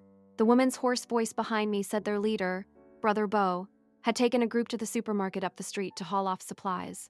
I nodded and turned to the freed hostages and asked whether, armed now, they could hold their own if that group came back. And they traded frightened looks and said Brother Bo had a gun and they were only law-abiding office types. No match for men whose hands were already bloody, and one of them offered me $1,000,000 to just kill them all. I sniffed my nosebleed and didn't answer. Then the worker whose ropes I'd cut first picked up a long knife, his face full of hate, and swore he'd kill them himself and avenge his dead colleagues. And he rounded on the others and told them the police lines were dead and no kind stranger like Monsieur would always turn up to save them. That they could keep getting slaughtered or pick up a weapon and save themselves. It moved a few of them, who said they'd stand with him, while others shrank behind the crowd pleading helplessness. All I could do was hand them the chance. What they did with it was theirs. Let the urge to help go, and let people meet their own fates. I had no time to babysit how they sorted it out, since I was a bald radiation patient and keeping myself breathing was accomplishment enough. I went up to the 3rd floor and glassed the supermarket. Where it was worse, Brother Bo's men cutting down anyone in reach without a word. The rest of the shoppers fleeing. A few who'd resisted laid out dead at the entrance as a warning. Ordinary survivors could only watch and seethe while the men loaded supplies. And the shop owner, who might have made a fortune selling high, had taken a bullet to the head the moment Brother Bo walked in. I set up the rifle and put the crosshairs on Brother Bo, where he sat on the checkout counter smoking. It was my first time aiming at a person, and my nerves showed. So I breathed, held it, and fired, and the round blew out the glass wall and sailed past his forehead. His smug face went to terror as he leapt off the counter, gold scattering from his hands, yelling that there was a sniper. I narrowed my eyes and fired again, wider still, nearly clipping his foot. No matter. Again, I put round after round down, and only had him tap dancing in place, and with the suppressor on he had no idea where any of it came from. His men banged their knives around and bellowed for the coward to show himself, right up until a few more shots grazed them and shattered car glass. And then, realizing how badly the shooter aimed, they started laughing at me. Brother Bo finally poked his head up, decided the fire was coming from the building across the street, swore he'd cut the shooter's hands off and drink over them, and barked at his men to load faster. My next shot took him through the shoulder. The arrogance went out of him in a scream as he dropped and dragged himself behind a car, his men ducking low, and the shot after that blew a subordinate's head clean off, the man falling with his eyes frozen wide. Failure really is the mother of success.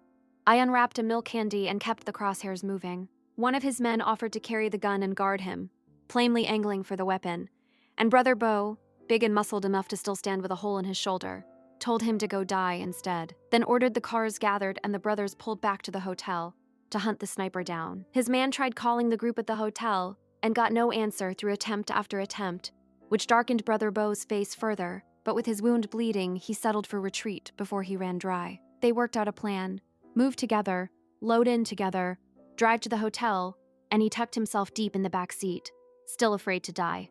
I set the crosshairs on the driver and fired, punching through his shoulder, and the man stamped the gas rather than brake, since stopping meant death, aiming to reach the building and slip into my blind spot. But another round through the windshield broke him, his hands twisting on the wheel in pain, and he swerved into a parked car and stalled dead in the middle of the road. Brother Bo raged at him to drive, jammed the gun against the back of his head, and screamed at him to move or lose his brains, and got nothing back, because the driver had already passed out. I looked at the 2 luxury cars wrecked in the street and dropped a grenade into my palm, pulled the pin, and threw. Men who take a bullet and get up to fight 10 more only exist in stories, and these were cannon fodder villains who'd earned the ending. 3 heavy blasts rolled through, and the 2 cars, each worth a fortune, went up in a wall of flame, and the survivors peeking from a distance spat that they'd deserved it, some cheering, one woman sobbing over a husband they'd killed. Brother Bo probably never grasped how he'd died, his grand ambitions finished before they began, never even knowing who killed him. Back at the hotel, his surviving men saw his car burning and passed from disbelief into glee, already deciding that with him dead, they were the big brothers now. I put the rifle away and carried the machine gun downstairs. Downstairs, Peng Cho picked a knife up off the floor, because after what had just happened, he understood that only a weapon could protect him and the people who mattered to him. He looked at the ones cowering in the corner, desperate to run and too scared to move, and didn't waste breath on them, only told the few willing to fight that they weren't enough alone, that they had to go up and bring the guests down, that unity was the only way to hold the hotel. He split them one to a floor, told them not to push too hard on anyone who refused, and to strip the fire extinguishers on their way, and kept 2 to fetch weapons from the kitchen. When someone asked what to do about the guests who wouldn't come, his brows drew down, and something hard came into his eyes, and he said to tell them that in a time like this, if they wouldn't come down to help, then should the fighters die, the holdouts' own lives would get very hard. And should the fighters live, the holdouts would get nothing more from them, food included. In days like these, there was no room for talk of kindness and virtue. The others scattered to their orders, and Peng Cho turned to the woman standing nearby with a cucumber knife, wanting to comfort her and finding no words, and told Minji to go hide in the back. She looked at him and gripped the knife tighter, and asked whether she was supposed to wait around for someone to protect her. He could only say he was sorry, because when it had all gone wrong, he'd stood there helpless, while the woman he loved was degraded. Minji said nothing, staring down at the cucumber knife, done hiding behind anyone, done pinning her hopes on anyone. She wanted to be as strong as Ye Sohyun. Peng Cho and his 2 helpers cleared the kitchen of every usable knife and stick into vegetable baskets and hauled them out, and he stripped the fire extinguishers and rigged a high-pressure hose, wringing a weapon out of everything he could. Because this was a fight to the death now. As they finished, the ones sent upstairs came back down, and the hotel held hundreds, and about 30 came. Peng Cho laughed coldly to himself, since if they wouldn't help, they couldn't blame him later, and he handed out weapons, machetes, and rolling pins, fire extinguishers to the strong ones, since a face full of spray would do plenty in a pinch. A man he'd posted to watch the supermarket ran back thrilled, saying Brother Bo's crew had just been ambushed, and the group crowded the windows to see Brother Bo sniped and his car blown up in the road, and they cheered and clapped, guessing it was Miss Ye, marveling at her machine gun and sniper rifle, and now grenades, and wondering who she really was, though someone noted her aim looked like a beginner's. Peng Cho cut it off, telling them to save it, that the men were driving back and would head straight for the hotel, and to hold to the plan. Brother Bo's death had put steel in this band of the old and the weak and the sick, and they took up their weapons and moved. Brother Bo's men came back expecting to strut in, find the sniper, and avenge him, and instead several heads rolled to their feet in the lobby, familiar faces, frozen in terror. The tied-up hostages were gone, and the lobby stood empty but for a few bodies and bloodstains. And they cursed, baffled, asking where everyone was, why no one answered the phone, whether the sniper had done this, whether they should pull back, one of them snapping that there was no better base to run to, and that a pack of office nobodies, who could be caught once, could be caught again. Because Peng Cho had ordered the corpses dragged out of sight, they saw only 3 dead and assumed the rest had chased the escapees, never grasping their whole crew was already wiped out. They moved the supplies inside, left 2 on guard, and pushed in cautiously in a tight group, heading for the back offices, likely for the security room. Peng Cho had it all ready, since he'd hidden the bodies to bait them in and take them at once, because letting them slip away to regroup was no answer.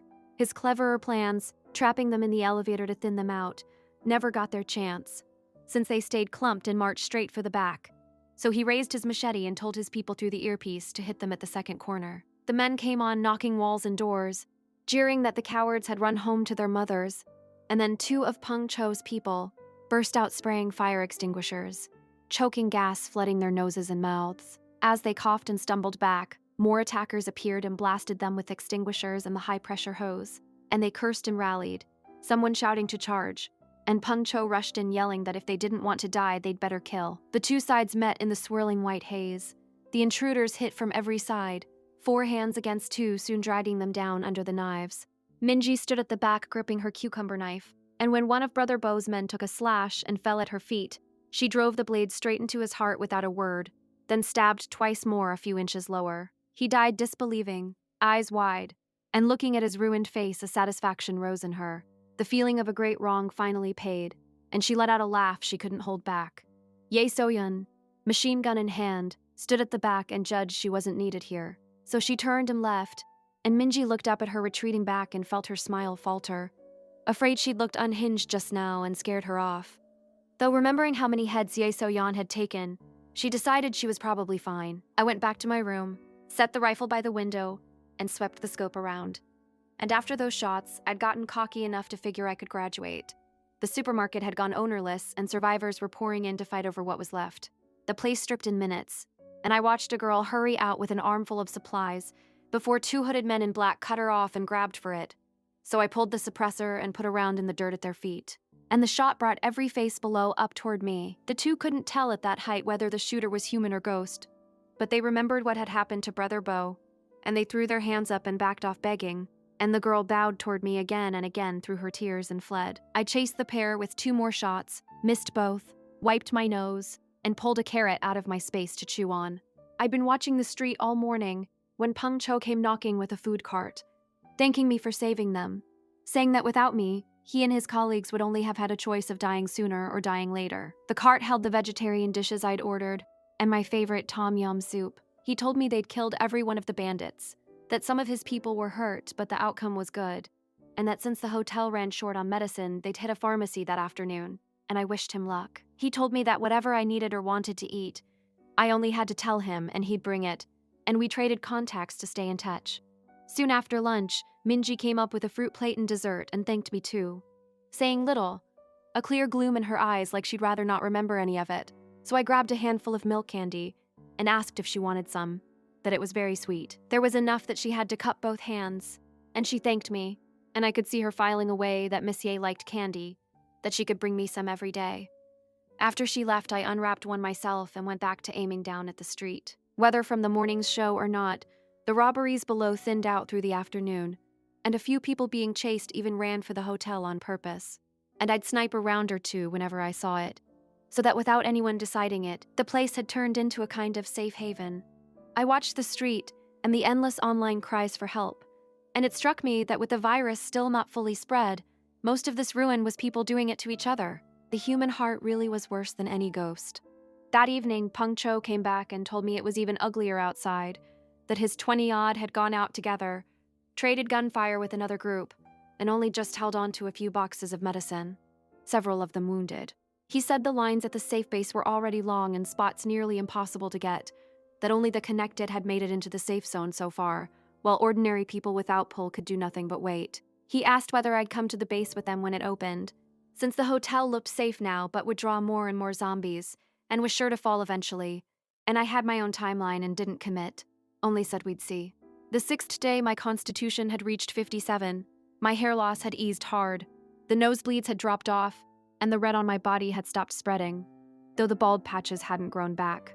Speed still sat at 47 on the rings, and strength had never been my project, but constitution was the whole reason I was still breathing. I touched my half-bald scalp, decided my delinquent fugitive look had peaked, and shaved the rest off with a razor, nearly splitting my own head open since I had no idea what I was doing. Hat on, pills and vitamins down, I carried Minji's fruit plate up to the roof, because a heart like mine had gotten greedy and I wasn't content sniping from one window anymore, and I meant to plant several rifles up top and rule this whole street as its one true sniper. The day stayed bad, endless smashing and looting and burning, and I had a good morning of it, putting rounds through 10 backsides. My thanks again to the internet for making me a scholar in arms. In the afternoon, it turned. Lining up a shot, I caught a mutated zombie attacking people in a nearby complex, the humans scattering in the old animal terror, and I fired 5 rounds, one catching the zombie's leg bone, which meant nothing to a thing that feels no pain and only crawls on after its food. That first zombie seemed to flip a switch, and I watched one attack after another, because the virus had reached B City, the streets emptied of people and filled with zombies, the tragedies stacking up in the residential blocks, and I didn't need the internet to know how bad it had gotten, though the B City government pushed a warning to every phone to seal doors and windows and stay inside, not to go out, repeated over and over. Online was nothing but pleas, people flooding the city and police and fire accounts because the phone lines were dead, one mother begging for anyone to save her and her child while her turned husband and mother-in-law beat on the bedroom door, others raging that the government had known for so long and prepared nothing, and then the platforms buckled under it, and the network crashed, nothing left to refresh. Downstairs, Peng Cho and his people put down several of their own who'd spontaneously turned, and he ordered every drop of water collected and stored, sure the supply would be poisoned before long, and set them going door to door to sort the living from the turned. Since the hotel was their base and had to be kept clean first, Minji came up to the roof with her cucumber knife, and found me in my cap with the rifle. And she took in the calm and the clear, narrowed eyes right up until a nosebleed wrecked the effect, and I tore off a scrap of tissue, plugged it, and headshot a zombie that had tackled a girl without so much as blinking. The girl scrambled up, thanking the air, and ran. I looked over and was honestly puzzled why Minji, who'd had such lovely hair, had shaved her head too, and figured she must have judged long hair a liability for the apocalypse, which was more sense than I'd shown, mourning mine and hiding it under a hat. So I admired her for coming out of that much pain still brave. I handed her a milk candy. I wanted it myself, but a little bitterness now bought a little more life later. So I'd chew a carrot instead and keep trusting the health forums. And I asked how things were downstairs. She squeezed the candy and told me they had a rule now: no wandering the hotel unless it was a supply run. Everyone kept to their own rooms, so that even a person who turned did it behind their own door. And since zombies can't work a handle, it had stayed manageable and mostly settled, and I could rest easy. They'd hold the hotel. I told her to watch for the asymptomatic ones that some people turn without ever being bitten. She hummed, quietly curious how I knew so much about zombies and took the side of them so calmly. But she didn't press, afraid of offending me, only wanting to get stronger so she could stand beside me, and she went back down to clear rooms with her team. The 7th day I finished sorting my creation points and looked myself over on the panel. Constitution 67 now, speed 47 off the equipment. My basic body stats not counted at all, both SSS talents still intact, no elemental ability. Creation still level 1 with 58 points banked, and its bar at a third. Profit level 1 and used, 7 points of experience, its cooldown finally at 0 and still able to see 3 days out in 10-second windows. Good. Time for the daily profit. The last 2 days of visions had all been outbreaks in one place after another, the pain and despair in them bleeding across time into me.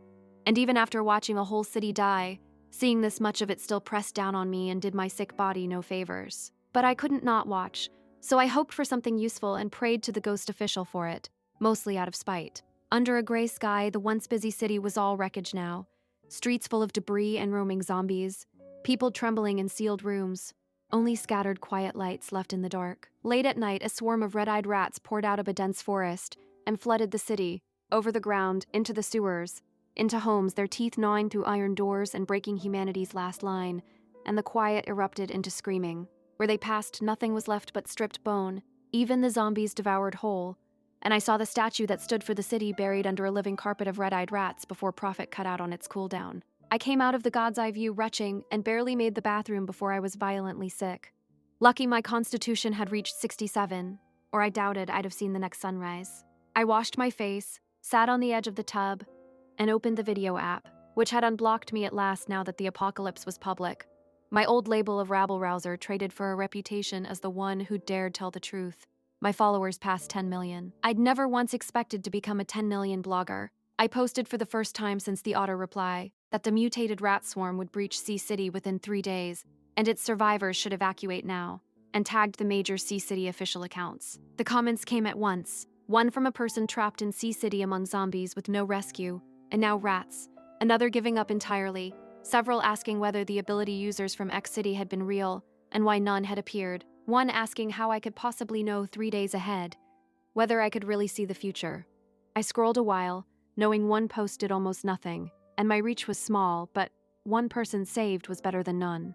In the afternoon, though, I spotted military trucks on the road, moving smoothly at first until too many zombies swarmed to the noise and boxed them in. Soldiers in camouflage piled out and opened up with everything, and their skill wasn't bad, throwing bait and making noise, and while the zombies circled, they poured fire, crossed a street, and pulled up right below my hotel. I narrowed my eyes and helped, putting rounds into the zombie mass from above.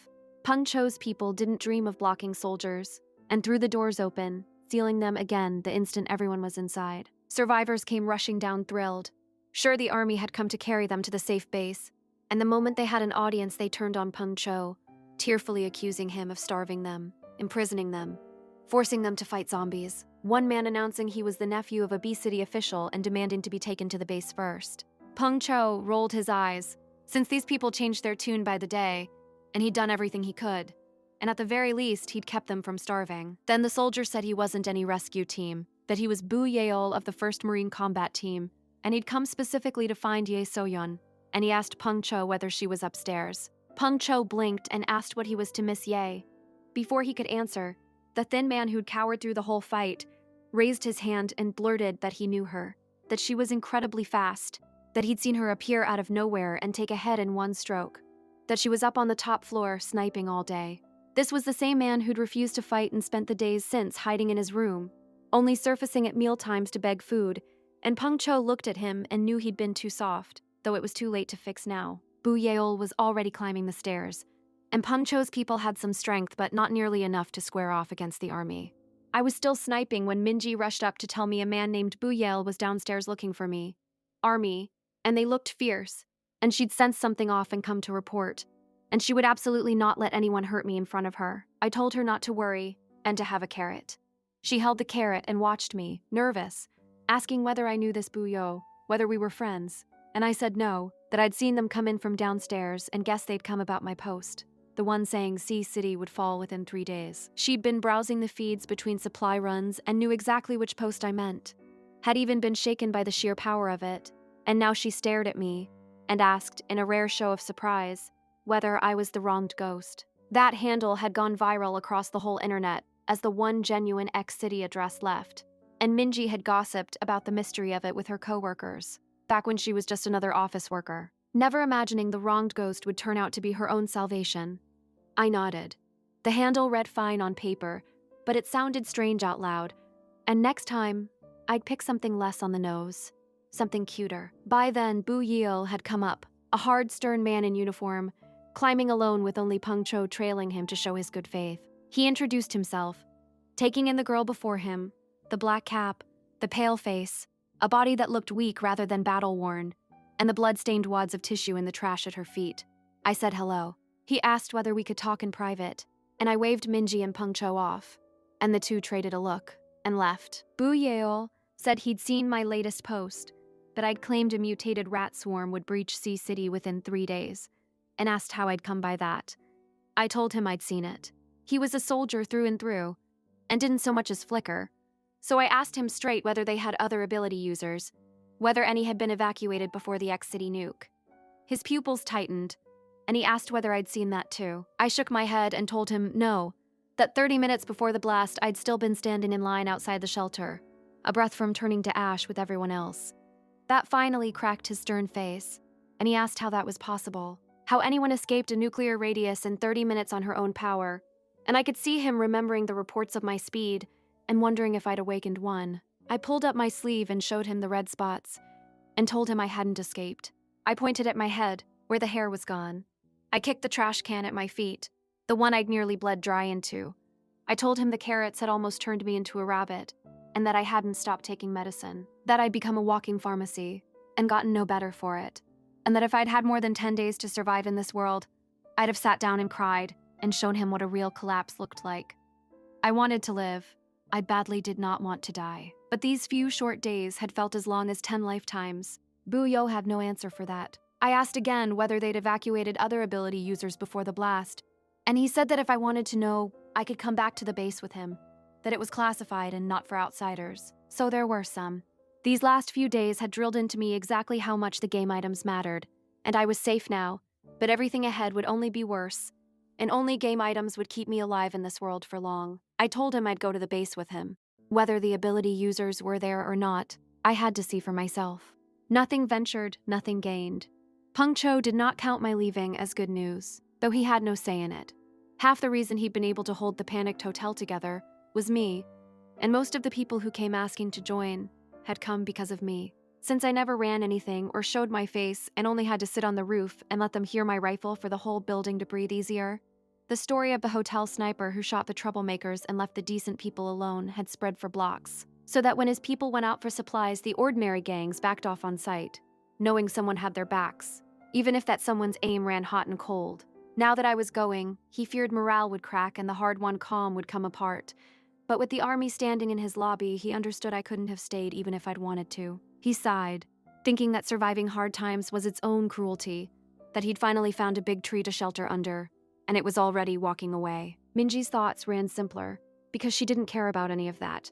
She only didn't want to leave me. Peng Cho read it on her face and asked whether she meant to follow me, and she shook her head and called herself too weak, saying she'd only drag Miss Ye down, though privately she'd already decided to find me once she was strong enough. She didn't even know how those soldiers truly felt about me, whether they were as friendly as they looked, and if she tagged along blind and it went wrong, she'd only be handing over her own life. So the smarter play was to work from the outside, while I worked from within. She smiled a little, and with her shaved head she looked nothing like she'd found any monk's peace. And the sight of it put a chill down Peng Cho's spine, because this Minji was a stranger to him. The old Minji had been soft and kind, and this one, he couldn't read at all. And when he started to say her name and trailed off, she only looked back at him and asked what, her eyes full of an easy confusion. He shook his head and told her she'd changed a great deal lately, and she smiled and asked whether it wouldn't be stranger if she hadn't. And at that he found himself smiling too, because she was right. She had changed, and so had he. I went back to my room to pack, which took no time at all, since I owned almost nothing, and my scattered daily things went into a backpack while everything that mattered stayed in my personal space. The 4 sniper rifles I'd left out in the open, I handed to Minji, along with the machine gun and the pistol, and she gathered all of it into her arms with her eyes shining brighter by the second. She pressed a lunchbox on me packed with the prettiest carrots she'd hand-picked, and I later learned she'd cornered Buyol with a written list of everything I liked and disliked to eat, underlining balanced nutrition, the daily carrots and milk candy especially, and had loaded a whole box of each into the trunk of his car. Buyol had no words for any of it, and Minji watched him stand there speechless, and privately concluded that men were useless, that she'd have to grow strong fast so she could look after me herself. A bald girl with a cucumber knife had adopted me. I decided not to argue. Buyol told Peng Cho's group that once the base settled, they'd start clearing zombies and pulling out civilians, that this district had been marked a safe zone, and they could keep guarding it as long as they didn't run wild or butcher innocents, and the government wouldn't force them out. The news lifted Peng Cho, who thanked him and asked whether the safe zone was chaos too, and for a moment, Buyel's hard face softened, because even with all their planning and contingencies, a full tenth of the base's own soldiers had turned. They'd spent the whole outbreak putting their own house in order, which was exactly why they had no hands to spare for civilians, since if the safe base itself fell to the dead, then humanity really was finished. And when the hotel guests saw the soldiers walking out without them, they lost it. A mob of them wailing that they wanted the safe base too, that the food and supplies came from their taxpayer money, that the army was abandoning them, some throwing themselves flat in the doorway and screaming murder, screaming for help. Buyeo repeated what he'd told Peng Cho, that if they guarded the hotel they'd be safe and the base would send a clearing team as soon as it could. And it comforted no one and only fed the noise. His training wouldn't let him raise a hand to ordinary civilians, so the scene stayed a mess. And Peng Cho, who'd have loved to see him knock some sense into the freeloaders, watched it go nowhere. Then I came down the stairs, and Peng Cho called out that Miss Ye had arrived, and the crowd peeled back into a path on its own. The loudest of the floor rollers went quiet and stared at the girl in black, the cap low over a pale face, and the scrawny man who'd been thrashing on the ground scrambled up and tried to melt backward, because he'd spent the raid hiding in his room and had watched me shoot the backsides off looters. And to him, I was the hotel's rooftop lunatic, a killer with a sick sense of humor. He'd heard about the machine gun and the dozens of dead too, so he did the arithmetic and panicked.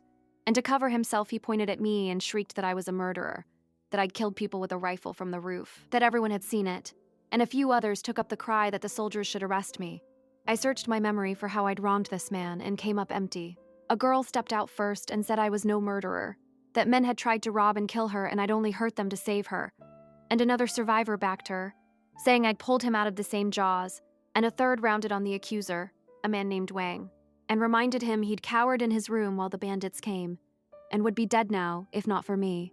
Someone else remembered Wang shoving a man out as a shield and running during a zombie sweep, and asked whether that didn't count as attempted murder. And Wang, feeling safe with the soldiers right there, only glanced at them and sneered that none of it was proven, that whatever else was true, I really had killed people, and they'd all seen it with their own eyes. He never finished the thought, his voice breaking into a strangled sound as he looked down to find a knife punched clean through his belly. And when he turned in disbelief, Minji was standing behind him, having appeared without a whisper. And she smiled at him without any warmth and told him that ungrateful trash only wasted the food it ate. She dragged the red blade back out. He gurgled and rolled his eyes and folded to the floor, dead in seconds, and she looked around at the rest of the troublemakers and said evenly that the hotel was peaceful because of Miss Ye, that she hoped they'd remember it, and that if their memory failed her, she'd be glad to remind them in person. Nobody had expected it, Bu Yeol included, and the whole lobby stared while Minji drew a handkerchief and wiped her cucumber knife with care. After that, no one breathed another word against me. They only watched her like she was insane. Because even with the world ending, killing a man in daylight still turned stomachs. A few of them clearly wanted revenge. But this was a woman who went out to fight zombies every day and then trained in the hotel gym until dawn, lifting weights or on her way to lift them, sleeping 3 hours a night with a gun now tucked in her waistband, so they swallowed it. Minji didn't care what any of them thought, and she even shot Bu Yeol an irritated look, as if a man like him should never have let her Miss Ye stand there and take that abuse. Peng Cho stepped up with his own gun and warned that the next person to start trouble would be put out of the hotel, and the troublemakers went silent and looked to Bu Yeol with hope, wishing he'd crush them, but he only rubbed his brow, knowing that holding a place like this took an iron hand, or the whole hotel would be dragged down with the worst of them. He glanced at me and noticed I was the only one whose face hadn't changed at all watching Minji kill a man, and I could see him wondering why I wasn't surprised. I looked at Minji, who plainly no longer needed anyone to fight her battles, and handed her a milk candy and told her I was leaving. She closed her hand around it and said firmly that I shouldn't worry, that she understood, and I nodded, satisfied, thinking she should live well and eat a candy whenever life turned too bitter. Peng Cho thanked me again for his life and for the gun. Sure, it would put down the chaos my leaving stirred up, and then Bu Yeol's people, well-drilled and with the zombies already lured off, closed around me 20 strong, and walked me through the dead streets to the car we'd abandoned in the road. And we drove. Minji stood on the roof and watched the car shrink into the distance, gripping her cucumber knife and telling herself over and over that she had to get stronger. 4 military jeeps ran straight down the middle of the road, zombies lunging at the engine noise and falling behind, losing us and scattering, and I sat in the back and watched the gutted city slide past the window, the corpses no one would ever move. The convoy went smoothly, going around the big packs or luring them off with drones, never trading blows head-on, and Bu Yeol turned to me with something bleak in his eyes, and asked what I thought the future held for humanity, whether we had any hope left at all. I didn't know why a soldier was asking a stranger a question that size, and I told him honestly that I didn't know. He pressed, asking what the future I'd seen looked like, whether humans ever cracked a vaccine, and I said I could only see a little way ahead, and that what I saw wasn't mine to decide, and he went quiet and said that was already more than enough. By evening we reached the base, and out the window I saw the crowds camped along its fence, most intense pitched on the spot, or living out of their cars. A great many people, but no chaos, because they were forbidden to wander, and kept to the ground around their own vehicles, unless they truly had to move. It cut down the damage when someone turned, and it kept most of them alive. I got out, passed a check that confirmed I carried no wound, climbed back in, and rode through the gate, and the people locked outside watched the convoy enter and muttered that it was the rich getting in again, that they'd heard people turned inside the base every day, even after screening. A child crying that she wanted to go home and eat fried chicken while her mother told her that home was too dangerous now, and they could never go back. The outer ring was walled in layer after layer of tall barbed wire that ordinary zombies couldn't cross, safer than any house. So even shut out, they wouldn't leave. They only sat there watching their neighbors mutate and die, and wondering whether the human world was already over. They put me in the hospital wing, where a doctor ran a full-body check, which I didn't fight, since I wanted to know my own condition, and I'd have been happiest of all if nobody turned in the dark. I locked my door to sleep, though a place that stood for sickness wouldn't let me go under deep. So when gunshots cracked in the middle of the night, I was awake and rolling off the bed at once. My whole floor spilled out of their rooms. Scared but not panicked, each of them holding a weapon. Clearly no strangers to this. 2 armed guards worked the corridor shouting at everyone to stay in their rooms and stop running around. And I stood in my doorway with my cucumber knife and watched one of the guards suddenly turn and lunge at the nearest meat, while the other kept bawling his warning, oblivious, about to be bitten. A woman down the hall gasped for him to look behind him, and in the next breath, I'd kicked the doomed guard clear and appeared behind the turned one with my knife already rising.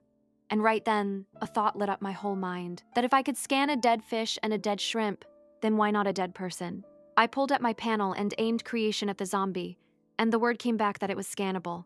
So I scanned, and it told me I could create 1 zombie for 100 creation points. And it added, in the same breath, that any zombie I made would carry no infection, would be bound to me mind to mind, and would obey me completely. The ghost official had thrown me into a corpse world, and quietly handed me a corpse army. I almost thanked him. That one scan jumped my creation experience by 20%. I'd always assumed I could copy any object, gold and jewels the way old stories said the immortals conjured them, but it had never once crossed my mind that I could copy the living. And here were zombies proving me short-sighted, because they were zombies. And if the game let me scan those, then the real question was whether it would let me scan people too. My knife finished its arc and took the guard's head, the crisis gone before anyone quite saw it. And the guard I'd saved stared at his dead partner's wide gray eyes and burst into tears, unsure whether he even owed me thanks. Down the hall, people watched the girl in the hospital gown and marveled at my speed and strength. At a head taken in one stroke, where their own blows took several, and someone whispered the word ability user, like they didn't believe it existed. I ignored the muttering, stepped closer to the guard on the floor, and scanned him. And the panel told me my level was too low to scan a living thing. So people could be scanned and copied after all. Once I climbed high enough, a thing I'd never have dared imagine now sitting there as plain fact. And having tasted what scanning a zombie gave me, I only needed to scan a few more to level. I went straight downstairs with my knife, a blur between one zombie and the next, but every one of them came back already scanned, because in the game's bookkeeping, all zombies counted as a single species, good for one scan and no more. On the 8th day, the doctor brought my report, and my body carried a heavy dose of nuclear radiation, the kind that came only from close contact with the source. The kind that by any sane reading should have had me on my deathbed instead of walking around chewing carrots. On top of that, I'd woken an ability, not just foresight but a speed that startled them. And the story of the bald girl cutting down a monster with a cucumber knife had gone around the wing overnight. So people now knew I was an ability user, and looked at me with hungry curiosity, some even coming by first thing in the morning to pry. Because who wouldn't want to become an ability user, the one true ticket in this apocalypse? The authorities took me seriously enough to post guards early, both to protect me and to keep the pryers off. And the doctors carried a private thrill. Because I'd come out of X City, and maybe the virus in me had mutated against the radiation and unlocked my body, maybe they could even build a vaccine out of me. And their eyes settled on me like I was treasure. If I'd had more than 2 days left in this world, I'd have been genuinely afraid they meant to lock me up as a test subject. They drew several tubes of blood before I'd even eaten. I choked down a fistful of pills after breakfast, and Buyel came for me. He took me to a training ground where soldiers drilled across the plaza, and on the track, a chubby young man ran gasping and miserable, trying to quit at every step and getting hauled upright and pushed onward by 2 tall soldiers, the agony plain on his face. And Bu Yeol told me that was the ability user, No Yoon. Before the outbreak, No Yoon had walked into a police station on his own claiming to be an ability user and begging for state protection, though his power was unreliable, only good for a small water ball now and then. And later, when word came that X City had produced ability users who threw fireballs and hurled lightning and raised solid earth walls, they'd rushed to collect those users, and arrived a step too late, because the major countries had already voted, 200 of them, to answer X City with a nuclear bomb and end the virus for good. It had failed, of course. Bu Yeol waved, and the 2 soldiers dragged No Yoon over half dead, since he'd run more in these few days than in his whole soft indoor life, and I'd already scanned him on the approach. The panel offered me his water ball elemental card, 100 water balls each a few centimeters across, for 100 creation points. And then it offered me something better, a lucky compass for another 100 points. A compass that steered its user toward the right choice and worked 10 times before it died. So No Yoon was a player too, and his so-called unreliable ability was just a man terrified of draining the card's charge, since an ability user who couldn't make water balls stopped being an ability user, which was actually clever of him. Bu Yeol introduced us, and No Yoon peeled his eyelids open, saw a pretty girl, gave a foolish grin and a weak little wave, and said hello, and since I wanted nothing from him but his game items, I said hello back. 2 survivors of the same dead city, trading a hello like strangers at a bus stop. He had no idea, and I wasn't about to tell him. Bu Yeol looked puzzled, since he'd expected me to have some special reason for meeting an ability user, and I'd only said hello, and when he saw I really had no further plans, he waved No Yoon's minders in to drag him back to the track. No Yoon had been sure he was the last player alive in this world, having seen no other, having meant only to serve out his 10 days as a lab rat, and instead of a cage, they'd fed him and bled him and trained him daily until 20 pounds fell off him. And he was privately mourning every one of those pounds and the mountain of drumsticks it would take to win them back. Bu Yeol told me this was his sincerity, that they wouldn't harm me, that they only wanted my ability to help everyone survive, since the virus had proven far worse than anyone predicted. I asked whether they had a laboratory studying the virus, and said I'd like to see it, because scanning a single zombie had handed me 20%, So I wanted the lab and its cages of mutated species badly, since I might level fast and make the whole trip worth it. Buyeo said he'd have to apply for that and would need to know my purpose, or the higher-ups wouldn't sign off. And he reminded me I understood how important the lab was. I did understand, which was exactly why I wouldn't tell him the truth. Because no matter how sincere he played it, I wasn't showing my whole card. So I only said there were a few things I wanted to confirm, and that if it couldn't be done, then never mind. Worst case, I'd find it myself. My flatness left him uncertain, and he said he'd try. And I thanked him and held out a milk candy, which he declined, saying he didn't eat candy. So I unwrapped it for myself and asked whether there was somewhere to practice shooting, because I badly wanted to shed my reputation as a rookie sniper. He was decent about it, and even set me up with a coach at the range, though the coach nearly wept over my form, and finally had to ask who on earth had taught me, and I told him proudly that my teacher was the search engine, and it hadn't done half bad. The coach had nothing to say to that. Around 1 in the afternoon, Buyeo came back with good news, that the higher-ups would let me into the lab, though they hoped I'd prophesy for humanity in return, and I agreed at once and said I could, and the lab turned out to be built underground, so I went through inspection after inspection, and sealed myself into a protective suit before they let me in. The old professors down there looked at me like a treasure they wanted to take apart, examining me head to toe, even bagging a few strands of my hair, and since none of it threatened my life, I cooperated, answered their questions about my condition, and let them draw the inevitable blood. Then Buyeo led me back to the holding area where they kept the things caught outside.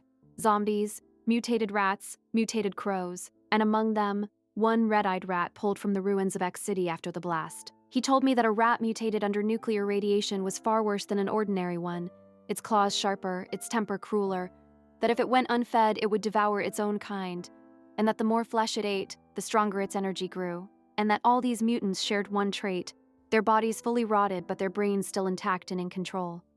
Which was why only taking the head killed them. I listened and scanned every mutant as I came to it, and the panel walked down the line with me. A zombie rat for 100 points, a zombie crow for 100, a zombie cat, a zombie dog, each of them creatable and, once created, stripped of infection, bound to my mind, wholly mine to command. Buyeo said few mutated animals survived the change at all, most of them dying partway through, and that these 4 were the ones that most threatened people, the zombie rats and the crows worst of all, because they came in swarms, and then he turned and asked me, plainly, why I'd come to the lab. Behind the mask only my eyes showed, and I looked back at him and asked whether he wasn't still evaluating me, and how things were in C City, answer a question with a question, hand him nothing. He wasn't the only one who could stall. I'd warned online that a rat swarm would breach C City within 3 days, and this was the 2nd day, and C City sat calm and quiet, with no swarm detected anywhere near it, which had a lot of people at the base doubting my foresight. Buyeo said his people were doing everything they could to evacuate, that a clean evacuation in the time given was impossible, and that they couldn't simply run every time a swarm appeared, since the world was only so large and there was nowhere left to flee to, and he sighed and looked defeated. What he said was true enough, but I felt fairly sure he was saying it at me on purpose, and I had no proof, so I let it sit. He led me on to more sealed rooms, these holding infected and mutated soldiers. Men wounded on missions who hadn't made it and had volunteered as test subjects, and inside the glass the zombies had gone mad with hunger, clawing at everything, some gnawing their own bodies on instinct. A scene disgusting and eerie and terrible and sad all at once that drained the color from my face. Buyeo said zombies feared neither fire nor light and only grew stronger the more they ate, while barely one superhuman turned up in 1,000 ordinary people, and he asked whether humanity was truly walking toward extinction. How would I know, I thought. I was just a wrongly killed ghost the ghost official had dumped here, and I wondered again when he'd ever come pull me out, and whether the damage I took in the game would follow me back into reality, and this life really was miserable. I told Buyeo we could talk outside, and he frowned but followed me out, and after I'd stripped off the suit and pulled my baggy hoodie and cap back on until I was covered head to foot, and disinfected, I found him already waiting, crouched on the ground smoking. On his feet the moment he saw me, the girl in black stood there with her face cool and pale under the wide brim of the hat, and pulled a candy from her pocket, unwrapped it, and popped it into her cheek, and for that moment, the gloom on her face seemed to lift a little.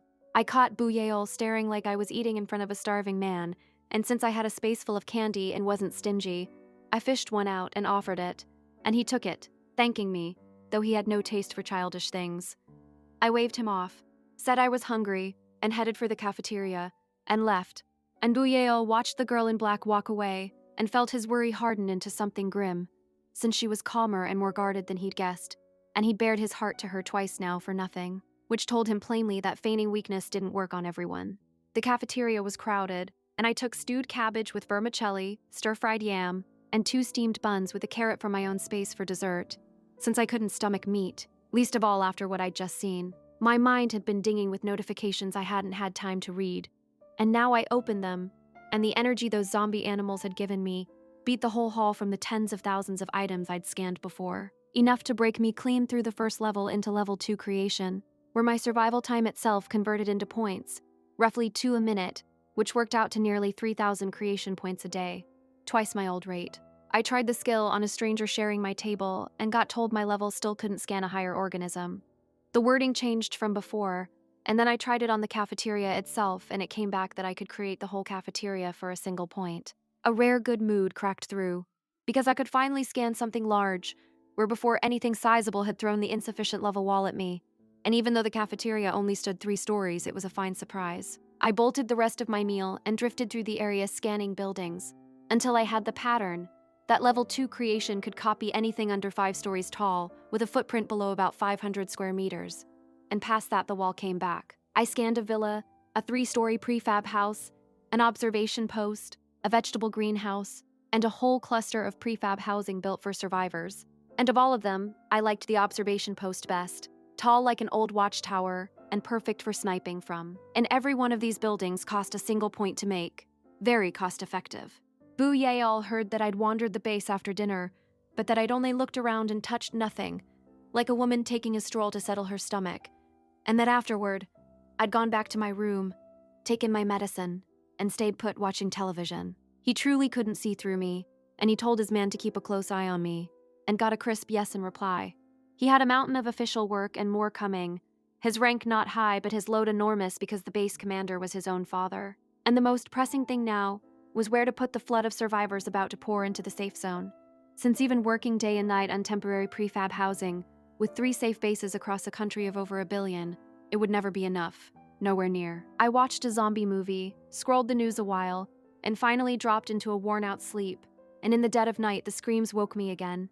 I pushed the window open and saw a body on the ground with blood spreading out from it, and soldiers came quickly to carry off the one who jumped, and I heard them counting how many suicides that made now, and heard one of them explain that the woman had gotten a farewell message from her son off in Sea City, who'd hidden inside an iron barrel until the rat swarm chewed through it and left him in pieces. Sea City really had fallen to a mutated rat swarm, exactly on schedule, and the wronged ghost's prophecy had come true.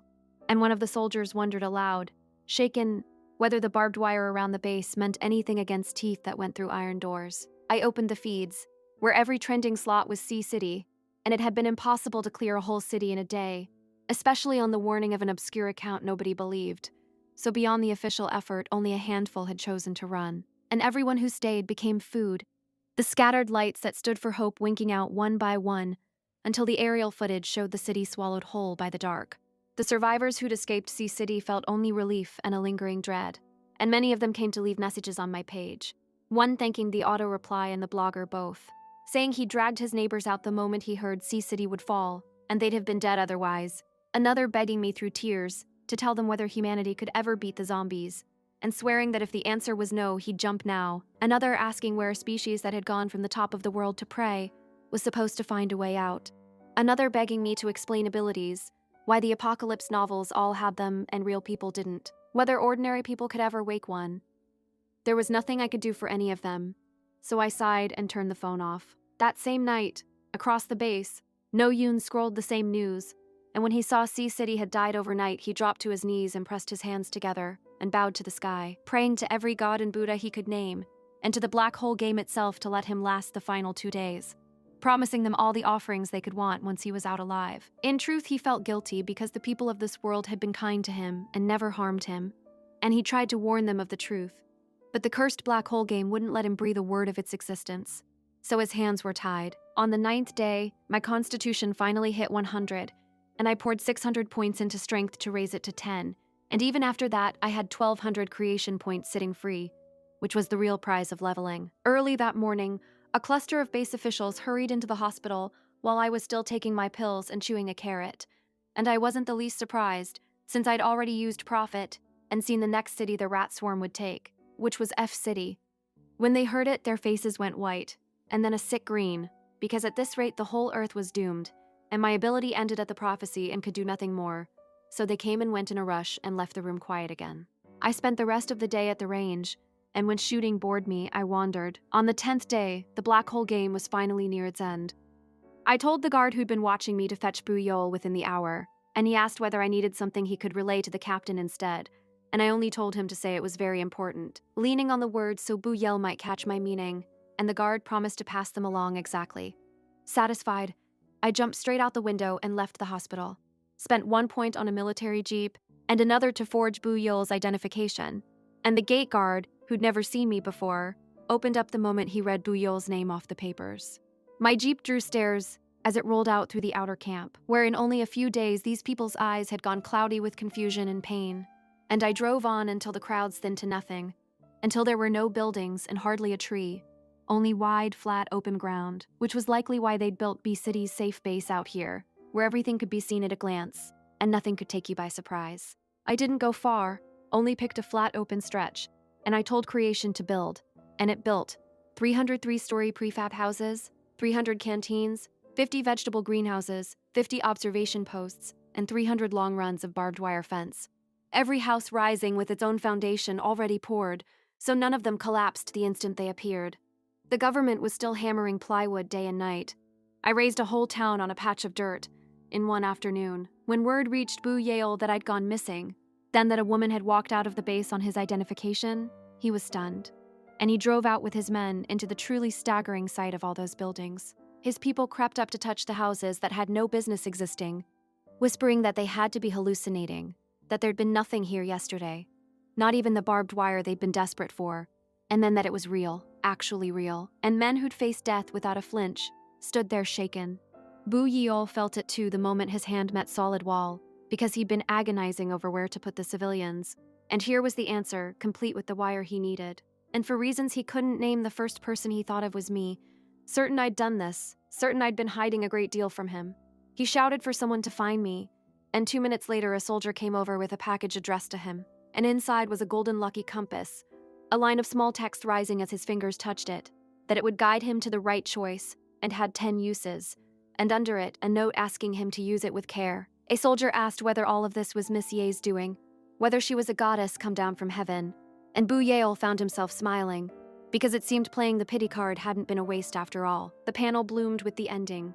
It congratulated me on clearing the game called City of Doom, said that 2 players had cleared it, rated my clearance SSS, handed me 3 lottery draws and 100 game points, wiped away every negative effect, told me non-game items couldn't leave this world and had been blocked automatically, and said I'd won the world's favor, before adding the fine print that my survival time back in reality would no longer feed creation points or profit experience. I took the lottery, and it gave me another cubic meter of personal space merged into the one I had, then a teleportation card that let me move through any obstacle within a 1 meter reach, 10 times a day, and then a water ability elemental card that would grant me control over water once I used it, with the warning that each player could hold only 1 element and had better choose with care. The panel let me scan the teleportation card and the water ability elemental card into my creation pool, though my level still wasn't high enough to scan my own personal space. And it told me the next game would begin in 7 days, and that it looked forward to seeing me again. The world shifted in front of me, and I was standing back in the bullet train station, the crowd still swarming, the black hole still hanging in the sky, and my phone told me 10 days in the game had cost a single day out here. A woman behind me screamed that I'd appeared out of thin air, that I was some alien visitor, and a dead space opened around me on the spot, everyone staring, some deciding I must be one of the players sucked in the day before, asking whether I'd come out of the game, and whether it was fun in there, someone snapping that it couldn't be fun with so many dead. Before anyone could raise a phone to photograph me, I covered my head and left, meaning only to walk. Except my speed took over and I'd shot clear of the crowd in a breath, leaving fresh gasps behind me about how fast I ran. Someone swearing he'd die 10,000 deaths for power like that. The whole crowd wanted into a game with a 99% death rate.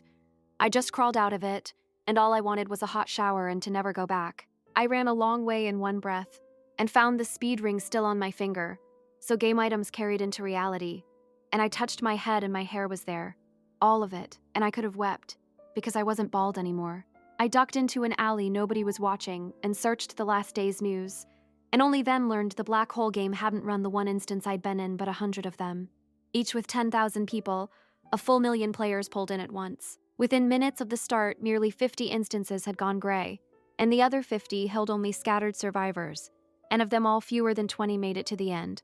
1 million players in, and fewer than 20 out. My panel showed the tally: City of Doom, rooms 1 through 100 all gray now, and my room, room 1, read 2 out of 10,000, while most of the rest read 0, since it was rare for even 1 or 2 to live through a single game. And I supposed almost no one had seen that world-ending nuke coming, that without it far more would have survived. The country was calling for every returned player to make contact at once, and within a day, the major nations had formed a global alliance against the black hole game. And then my panel updated again, that the second game would begin at 9 in the morning 7 days on, that survivors of the first game would enter it automatically, and that with players running short, the game would pull enough fresh people at random from the world's population to fill it out. And it wished me goodbye. My train ticket had expired, but I wasn't in a hurry, so I went first to a hospital for a full body check, since the terror of the radiation had marked me and I needed to know I was whole. And then I took a room at a nearby hotel and tallied my spoils. A fireball elemental card, a constitution page, a strength page, a ring that raised speed by 10, a handgun stocked with 1,000 rounds, a lightning strike elemental card, a lucky compass, a teleportation card, and a water ability elemental card, any one of which would fetch a fortune and sell out the instant it touched a market. But I was already a rich woman wandering around on 2 million won, and I didn't plan to trade any of it for cash yet. And even after spending 1,000 points on the base, at the end I'd lived long enough afterward to bank 2,000 creation points in total. I opened the trading page, which told me it would unlock once my player points reached 1, and this game was frightening in its reach, letting me barter directly, even at a distance. I created a ring worth 3 points of speed and listed it open to any game item or elemental card, offered my fireball and lightning strike cards each, for any card or attribute gear, offered my water ability card, and then, knowing that with barely 20 players left the real items on offer would be thin, I also listed 3 of the speed rings for 100,000 won each.